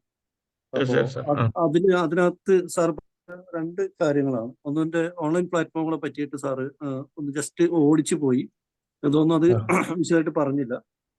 അതേപോലെ തന്നെ ഈ പിന്നെ ജോബ് ഓറിയന്റഡ് ആയിട്ടുള്ള സൈറ്റിനെ പറ്റി സൂചിപ്പിച്ചിട്ടുണ്ടായിരുന്നു. അപ്പൊ ഇത് രണ്ടും സത്യത്തിൽ കുട്ടികളെ സംബന്ധിച്ചിടത്തോളം ഭയങ്കര വീക്കായിട്ടുള്ള ഏരിയ ആണ്. ഇതിന് സിജി കരിയർ ഗൈഡൻസിൽ എങ്ങനെയാണ് അപ്രോച്ച് ചെയ്യേണ്ടത് എന്നുള്ളതൊന്ന് ക്ലാരിറ്റി വരുത്തിയാൽ എനിക്ക് തോന്നുന്നു കുറച്ചും കൂടെ ബെറ്റർ ആയിരിക്കും തോന്നുന്നു. അത് സമയത്തല്ല എന്നറിയാം, എങ്കിലും നല്ലതായിരിക്കും. തീർച്ചയായിട്ടും സാറ് പറഞ്ഞത് നമ്മൾ എല്ലാവരും കൂടി ഉത്തരം കണ്ടെത്തേണ്ട ഒരു ചോദ്യമാണ്. എന്നോട് മാത്രമുള്ള ചോദ്യമായിട്ട് എനിക്ക് തോന്നുന്നില്ല. നമുക്ക് ഈ ഓൺലൈൻ പ്ലാറ്റ്ഫോമുകൾ എങ്ങനെ എഫക്റ്റീവായിട്ട് യൂട്ടിലൈസ്, സാറ് പറഞ്ഞ ജോബിന് വേണ്ടി ഉപയോഗിക്കുന്ന ഓൺലൈൻ പ്ലാറ്റ്ഫോമുകളല്ലേ സാർ പറഞ്ഞേ? അതെ സാർ, അതെ അതെ അതെ. ഇപ്പൊ ലിങ്ക് അടക്കമുള്ള പ്ലാറ്റ്ഫോമുകൾ. ഇപ്പം ജോബ് ചെയ്യാനുള്ള പ്ലാറ്റ്ഫോമുകളുണ്ട്. നമുക്ക് ഓൺലൈനായി ജോബ് ചെയ്യാൻ ഇപ്പൊ blogger.com ഒക്കെ ചെയ്യുന്ന പോലെ കോപ്പി റൈറ്റിംഗിന് താല്പര്യമുള്ളവർക്ക് മെയിൻ സ്ട്രീറ്റ് host.com എന്ന വെബ്സൈറ്റ് ഉണ്ട്. വിർച്വൽ അസിസ്റ്റന്റ് ജോലികൾക്കാണെങ്കിൽ hubstaff.talent.com ഉണ്ട്. കോണ്ടന്റ് റൈറ്റിംഗ്, ലാൻഡിംഗ് പേജ് ഡിസൈനിങ്ങിന് പോലെ freelancer.com എന്ന സൈറ്റ് ഉണ്ട്. എഡിറ്റിംഗിന് താല്പര്യമുള്ളവർക്ക് ഡോഗിറ്റ് എന്ന് പറയുന്ന സൈറ്റ് ഉണ്ട്. officialfactory.com ഉണ്ട്. Web designing താല്പര്യമുള്ളവർക്കുണ്ട്. അപ്വർക്ക് പോലെയുള്ള, ഫൈവർ പോലെയുള്ള, ഫ്രീലാൻസർ പോലെയുള്ള, ക്രോസ് ഓവർ, അങ്ങനെ പലതുണ്ട്. അതാണ് മേഖല. മറ്റേന്ന് പറഞ്ഞാൽ നമ്മളെ ജോബ് കണ്ടെത്താൻ സഹായിക്കുന്ന പ്ലാറ്റ്ഫോമുകൾ. അത് ശരിക്കും പറഞ്ഞാൽ നമ്മുടെ മലയാളി കമ്മ്യൂണിറ്റി വേണ്ടത്ര ഉപയോഗിക്കുന്നില്ല എന്നൊരു ഒരു വിമർശനം എനിക്ക് എന്നോട് തന്നെ പോലെ നമ്മൾ എല്ലാവരോടും ഉണ്ട്. അത് ലിങ്ക്ഡിൻ പ്ലാറ്റ്ഫോമിൽ ശരിക്കും മലയാളികൾ അത്ര പോപ്പുലർ അല്ല. നമ്മുടെ കുട്ടികളൊന്നും ഇപ്പം ഇൻസ്റ്റാഗ്രാമിനെ കുറിച്ചും ഫേസ്ബുക്കിനെ കുറിച്ചും സ്നാപ്ചാറ്റിനെ കുറിച്ചും ഒക്കെ പറയുന്ന പോലെ ഒരിക്കലും നമ്മൾ ലിങ്ക്ഡിനെ കുറിച്ച് പറയുന്നില്ല. അത് നമ്മൾ ഇൻവോൾവ് ചെയ്യുമ്പോൾ അങ്ങ് മനസ്സിലാവും പ്രസൻസ് വളരെ കുറവാണ് എന്നുള്ളത്. ഇത് നല്ല രീതിയിൽ ഉപയോഗിക്കുകയാണെങ്കിൽ ലിങ്ക്ഡിൻ പ്ലാറ്റ്ഫോം ഒക്കെ പൂർണ്ണാർത്ഥത്തിൽ അതിന്റെ യഥാർത്ഥമായ ഇന്റൻഷനോട് ഉപയോഗിക്കുകയാണെങ്കിൽ നല്ല രീതിയിലുള്ള സാധ്യതകളുണ്ട്. അത് പ്രത്യേകിച്ച് ലോകമെമ്പാടുമുള്ള ആളുകളെ കണക്ട് ചെയ്യാനുള്ള അവസരമാണ് നമ്മൾ നോക്കേണ്ടത്. ലോകത്തെമ്പാടുമുള്ള നമ്മുടെ സമാനമായ തൊഴിൽ മേഖല ജോലി ചെയ്യുന്നവർ അല്ലെങ്കിൽ നമ്മളെപ്പോലെ ജോലി അന്വേഷിക്കുന്ന ആളുകൾ ഉണ്ട്. അപ്പൊ അവർക്കൊക്കെ പറ്റിയ പുതിയ നോളജ് ഡൊമൈനുകൾ, പുതിയ മേഖലയിൽ ഏതൊക്കെ മേഖലയിൽ നമുക്ക് പോകണം, ഏതൊക്കെ കാര്യങ്ങൾ പഠിക്കണം, നമ്മൾ പഠിച്ചതൊന്നും അല്ല ഇനി പഠിക്കാനുള്ളത്. നമ്മുടെ തിയറി പഠിച്ചതോ അല്ലെങ്കിൽ കോളേജിൽ നിന്ന് പഠിച്ച നമ്മുടെ കരിക്കുലത്തിന്റെ ഭാഗമായി പഠിച്ച കാര്യങ്ങൾക്ക് അപ്പുറം ഇനി ഹാൻഡ്സ് ഓൺ എക്സ്പീരിയൻസ് കിട്ടുന്ന രീതിയിലെ പല കാര്യങ്ങളും ഓൺലൈനായി പഠിക്കാൻ പറ്റും. ഇത്തരത്തിലുള്ള കാര്യങ്ങൾ ജോബ് ഷാഡോയിങ്ങിന് സഹായിക്കും. ജോബ് ഷാഡോയിങ് ഞാൻ പറഞ്ഞിട്ടില്ല, നമുക്ക് ജോബ് ഷാഡോയിങ് ഒരു മേഖലയാണ്. അതുപോലെ നമുക്ക് ഇന്റേൺഷിപ്പ് കിട്ടാനും അപ്രന്റീഷിപ്പ് കിട്ടാനും ഒക്കെ അത് പ്രയോജനകരമായിരിക്കും എന്നുള്ള ഒരു സംഗതിയുണ്ട്. ആ അർത്ഥത്തിൽ അത് ഉപയോഗപ്പെടുത്താൻ നമുക്ക് സാധിക്കുക എന്നുള്ളത് വളരെ പ്രധാനപ്പെട്ട കാര്യമാണ്. അത് എങ്ങനെ ചെയ്യണം, എങ്ങനെ വർക്കൗട്ട് ചെയ്യണം എന്നുള്ളത് നമ്മൾ കൂട്ടായി തീരുമാനിക്കേണ്ട അല്ലെങ്കിൽ കൂട്ടായി ചർച്ച ചെയ്യേണ്ട, ബ്രെയിൻ സ്റ്റോം ചെയ്യേണ്ട ഒരു സംഗതിയാണ്. ഈ മേഖലയിലൊക്കെ കുറെ കൂടി ഇൻവോൾവ് ചെയ്യുന്ന ആളുകളെ കൂടി എല്ലാവരും കൂടി ഉപയോഗപ്പെടുത്തി വിവിധ ജോലി ഈ സോഷ്യൽ മീഡിയ പ്ലാറ്റ്ഫോം ഉപയോഗിക്കുന്നതിനെ കുറിച്ച് നമ്മൾ മനസ്സിലാക്കുകയും അതിനുള്ള സാധ്യതകൾ എന്തൊക്കെയുണ്ടെന്നുള്ളത് കണ്ടെത്തി ആ അർത്ഥത്തിലുള്ള ഒരു വർക്ക്ഷോപ്പോ ഒക്കെ നടത്തുന്നത് നന്നായിരിക്കും എന്നാണ് എൻ്റെ ഒരു തോന്നൽ. PT നൗഷാണ്. പറഞ്ഞോളൂ സർ. പിന്നെ നല്ല എന്തായിരുന്നു, നമുക്ക് കുറച്ച് ടേക്ക് അവേസ് നന്നായിട്ട് കിട്ടി. ഞാൻ ജസ്റ്റ് നിങ്ങളെ കോണ്ടന്റ് കേൾക്കാൻ വേണ്ടി കയറിയത്, പക്ഷെ ഫുൾ ടൈം നിന്നു. അല്ല, എനിക്ക് ഏറ്റവും അട്രാക്ഷൻ ഫീൽ ചെയ്തത് ആ ബാക്ക്വേർഡ് കരിയർ പ്ലാനിങ് എന്നുള്ളതാണ്. അതിലെനിക്ക് തോന്നുന്ന വല്ല സ്റ്റാൻഡേർഡ് ഫോമാറ്റ് നിങ്ങൾ വല്ലതും ചെയ്യുന്നുണ്ട്, അത് ഷെയർ ചെയ്താൽ കുറച്ചും കൂടെ ആളുകൾക്ക് ക്ലാരിറ്റി കിട്ടും എവിടെ എങ്ങനെ എന്നുള്ളത്. അപ്പൊ അതിന് പോസിബിലിറ്റി ഉണ്ടോ എന്നുള്ളതാണ് എന്റെ ക്വറി. തീർച്ചയായിട്ടും അത് കുറെ കൂടി നമ്മുടെ ഒരു സെനാരിയോയിൽ നമുക്ക് കസ്റ്റമൈസ് ചെയ്തിട്ടുള്ള ചില സ്റ്റാൻഡേർഡ് ഫോർമാറ്റ് ക്രിയേറ്റ് ചെയ്യാവുന്നതാണ്. അത് ഓഫ്കോഴ്സ് ജോബ് സ്പെസിഫിക് ആയി ചില മാറ്റങ്ങളൊക്കെ ഉണ്ടാവും. അങ്ങനെ അത് ചെയ്ത് ആളുകൾക്ക് ആവശ്യമുള്ളവർക്ക് അത് ഷെയർ ചെയ്ത് കൊടുക്കുന്നത് തെറ്റില്ല. അങ്ങനെ ചെയ്യുന്നത് ഉപകാരമായിരിക്കും. പ്രത്യേകിച്ച് കരിയർ ഗൈഡുമാരും നമ്മുടെ റിസോഴ്സ് പേഴ്സൺസും ഒക്കെ ആ ഒരു ട്രാക്കിൽ ഇനി ചിന്തിക്കേണ്ടതും കൂടിയാണ്. നമ്മൾ കേവലമായി ഒരു കോഴ്സ് കഴിഞ്ഞ് മറ്റു കോഴ്സിലേക്ക് പോകാന്നതിനപ്പുറം ഒരു അൾട്ടിമേറ്റ് കരിയർ ഡെസ്റ്റിനേഷൻ ഫിക്സ് ചെയ്തതിനു ശേഷം അതിന്റെ ഒരു ബാക്ക്വേർഡ് പ്ലാനിങ് വർക്കൗട്ട് ചെയ്യേണ്ടതാണെന്ന് തന്നെയാണ് എനിക്ക് തോന്നുന്നത്.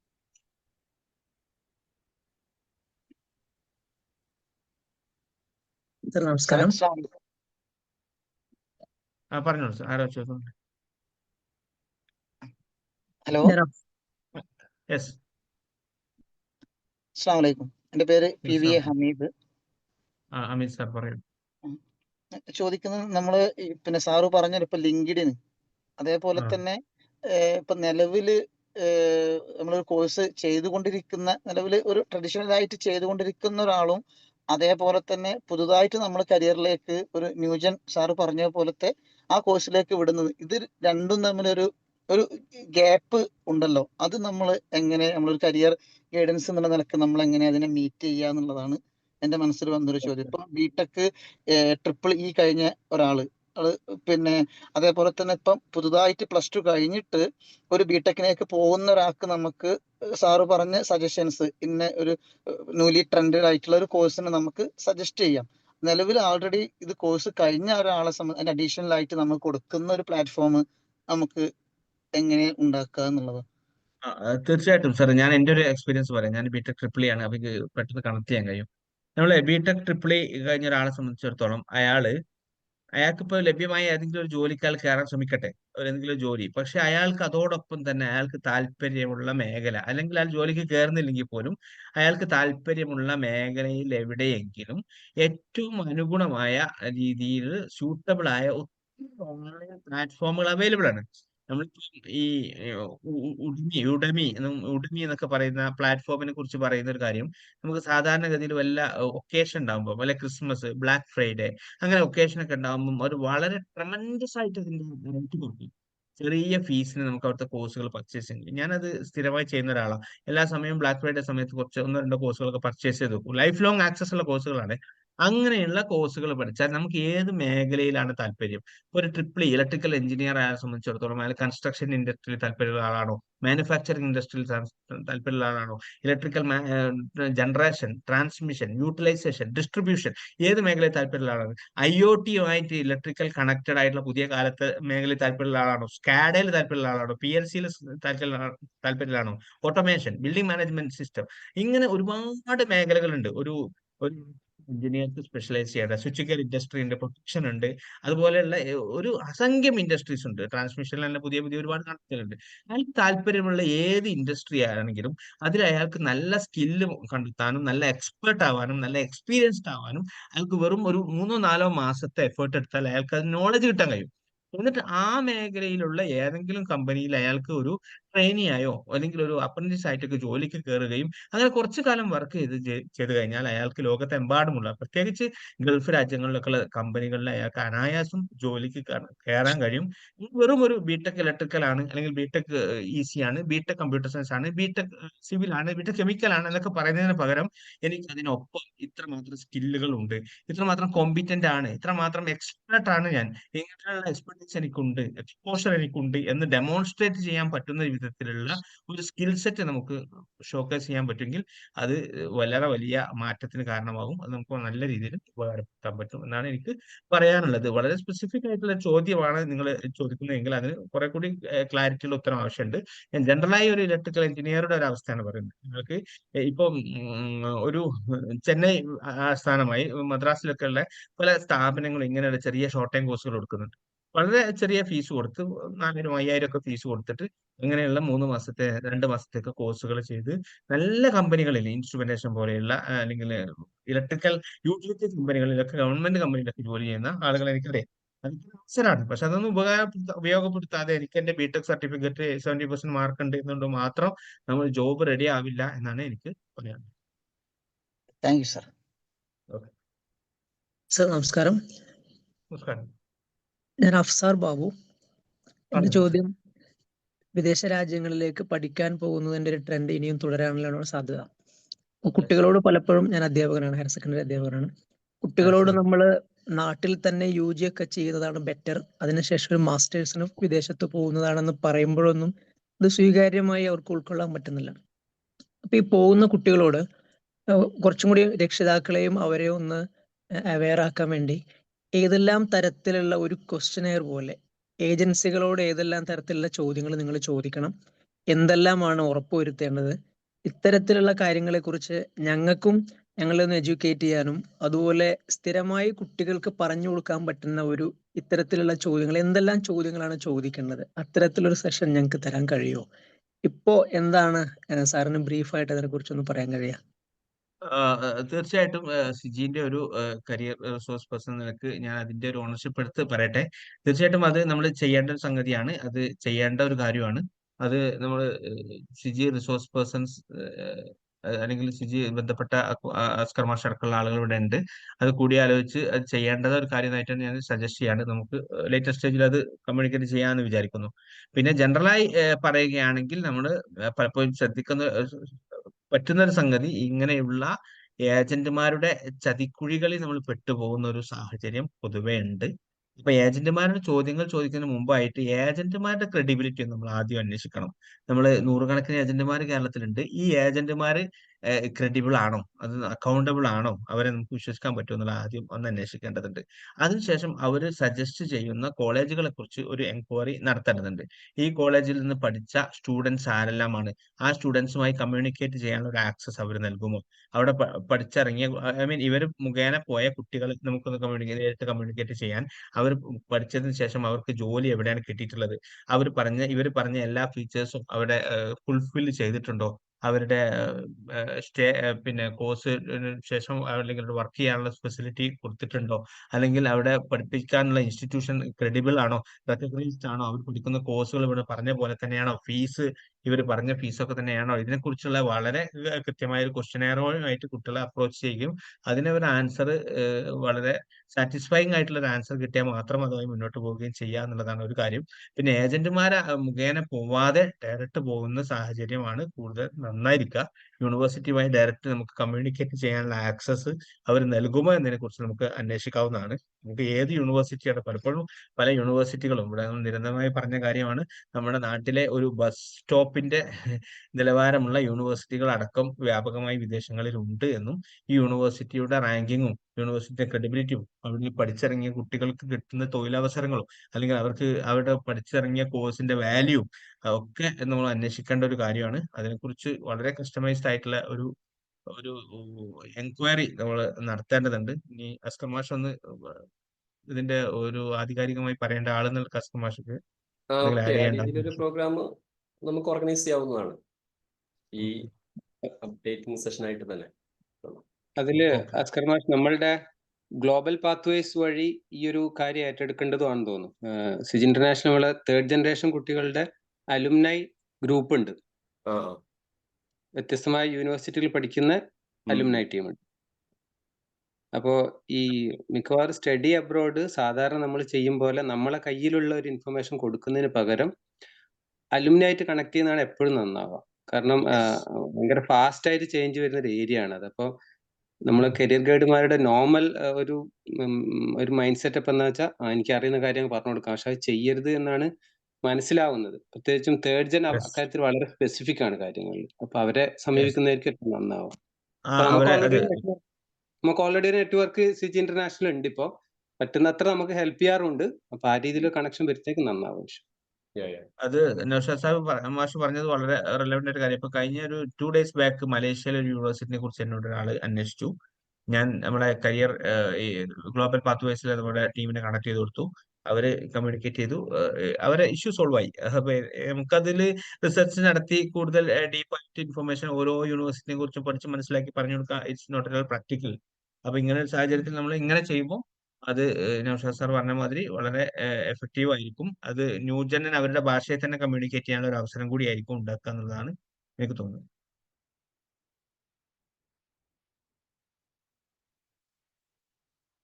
ഫിറോസ് സാർ, നസീറാണ്, നസീർ അഹമ്മദ് ജദ്ദയാണ്. പറഞ്ഞോളൂ സാർ. മഷാല്ല, സെഷൻ വളരെ എഫക്റ്റീവായി. സുശീൽ നേരത്തെ പറഞ്ഞ പോലെ ബാക്ക്വേർഡ് പ്ലാനിങ്ങിനെ പറ്റി പറഞ്ഞത് ഒരു പുതിയ ഒരു പാത്ത് തന്നെയായിരുന്നു. കുറച്ചും കൂടി ഡീറ്റെയിൽ ആയിട്ട് അറിയണമെന്നുണ്ട്. അപ്പം അതിന്റെ കാര്യങ്ങൾ ഒന്ന് ഷെയർ ചെയ്യുന്നു വിചാരിക്കുന്നു. കൂടുതൽ പറയട്ടെ. പൊതുവെ ഇപ്പം പാരന്റ്സിന് ഒരു കൺവെൻഷണൽ കാരിയേഴ്സ് ഉണ്ടല്ലോ, ബിഫാം അല്ലെങ്കിൽ മെഡിസിന് പോകുന്ന കുട്ടികൾ, കുത്തിയിരുന്ന് പഠിക്കുന്ന കുട്ടികൾ, മെഡിസിന് കിട്ടി. അപ്പൊ ഇപ്പോഴേ ഒരു AI ട്രെൻഡിലേക്കാണല്ലോ മൊത്തത്തിൽ നീങ്ങുന്നത്.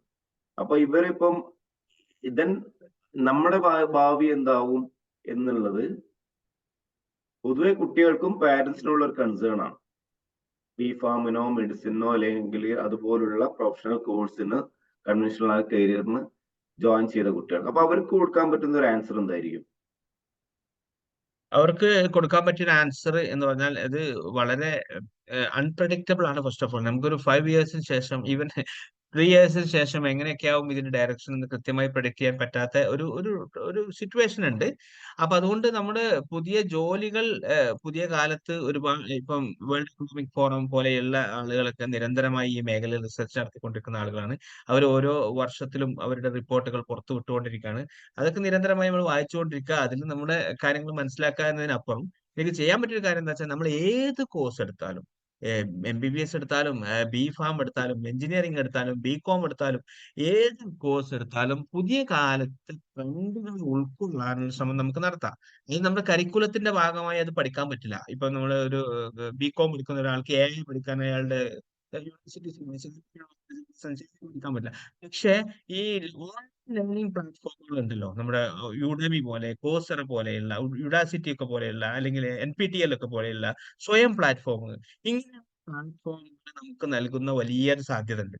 ഈ ഒരു സാധ്യതയെ ഉപയോഗപ്പെടുത്തി പുതിയ കാലത്തിന്റെ ട്രെൻഡിനനുസരിച്ച് എന്തുകൊണ്ട് നമുക്ക് ഡാറ്റാ സയൻസ് പഠിച്ചുകൂടാ? മാത്തമാറ്റിക്സിലും പ്രൊഫിഷ്യന്റ് ആയ ഒരാൾക്ക് എന്തുകൊണ്ട് B.Pharm പഠിക്കുന്നു, ഒപ്പം അയാൾക്ക് ഒരു ഡാറ്റാ സയൻസും ഒരു സൈബർ സെക്യൂരിറ്റിയുടെ കോഴ്സ് ഒരു ഒക്കെ പഠിച്ച് അയാളുടെ സ്കില്ല് നിരന്തരമായി അപ്ഡേറ്റ് ചെയ്തുകൊണ്ടിരിക്കുക എന്നൊരു ഉപദേശം മാത്രമാണ് ടൈം ബീങ് കൊടുക്കാൻ എനിക്ക് എൻ്റെ ഒരു അറിവ് വെച്ചിട്ട് എനിക്ക് സാധിക്കുന്നുള്ളൂ.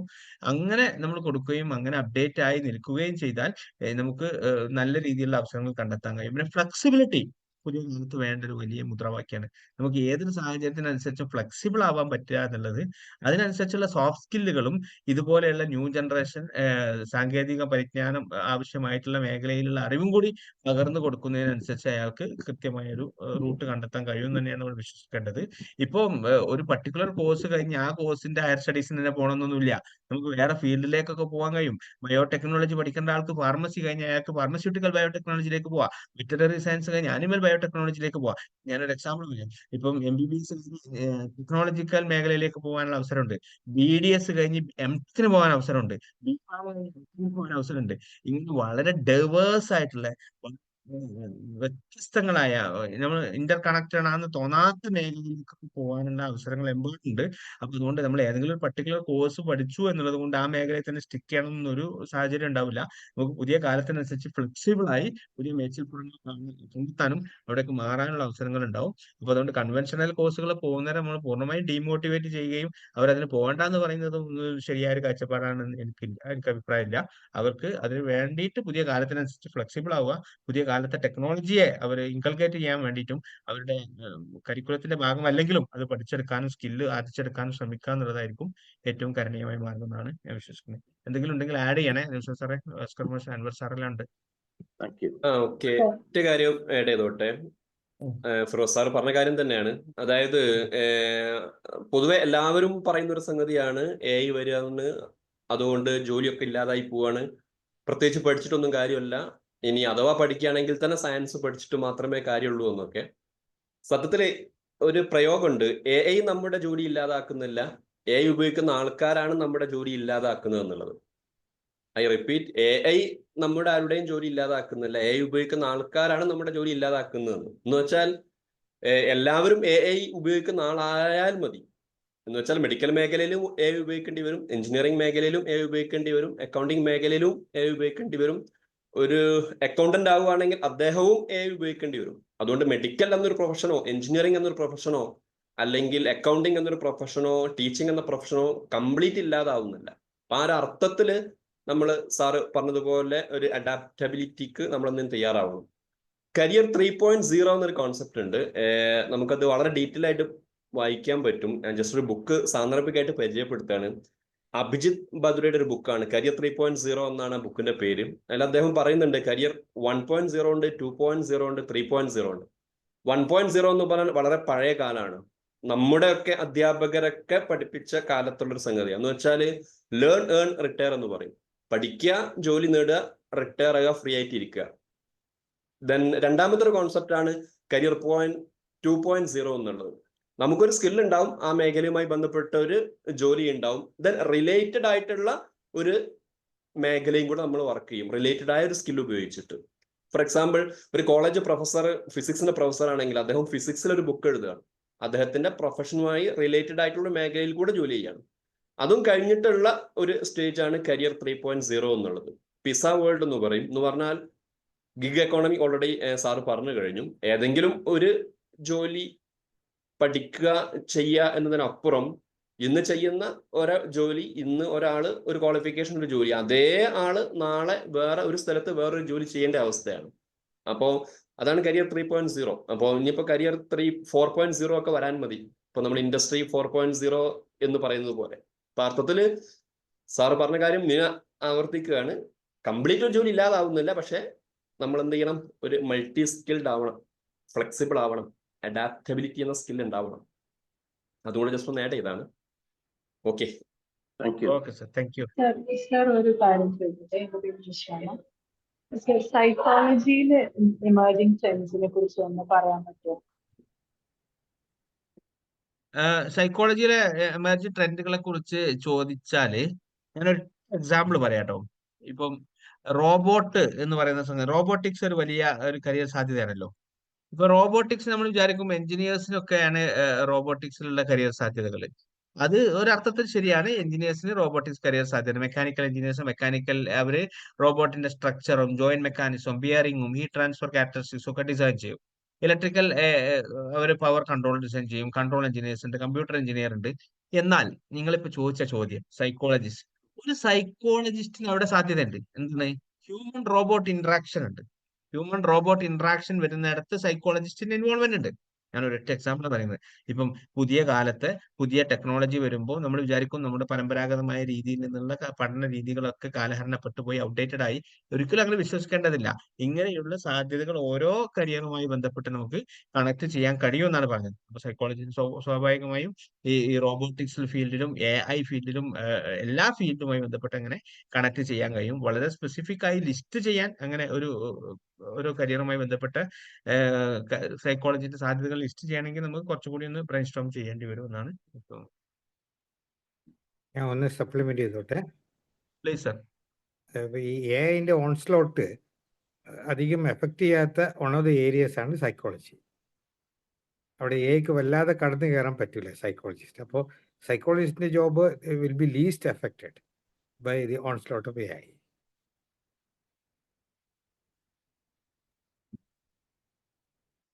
നമ്മുടെ സമയം നമ്മുടെ സമയം മാക്സിമം ഒരു 7 മിനിറ്റും കൂടെ ആവാം. മാക്സിമം 7 മിനിറ്റ്സ് അല്ലേ? ഓക്കെ. പ്രത്യേകിച്ച് ആർക്കൊന്നും ചോദിക്കാനില്ലെങ്കിൽ നമുക്ക് കൺക്ലൂഡ് ചെയ്യാം.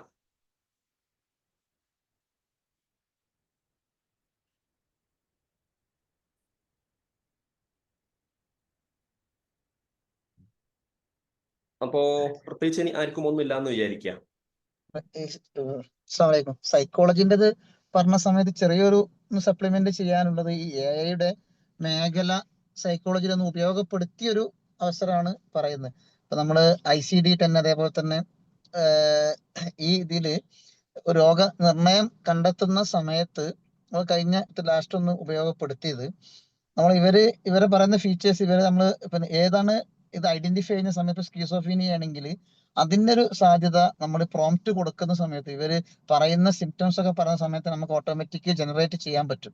അങ്ങനെ ഉപയോഗപ്പെടുത്താൻ പറ്റും ഈ AI ഒരു സൈക്കോളജിസ്റ്റിന്.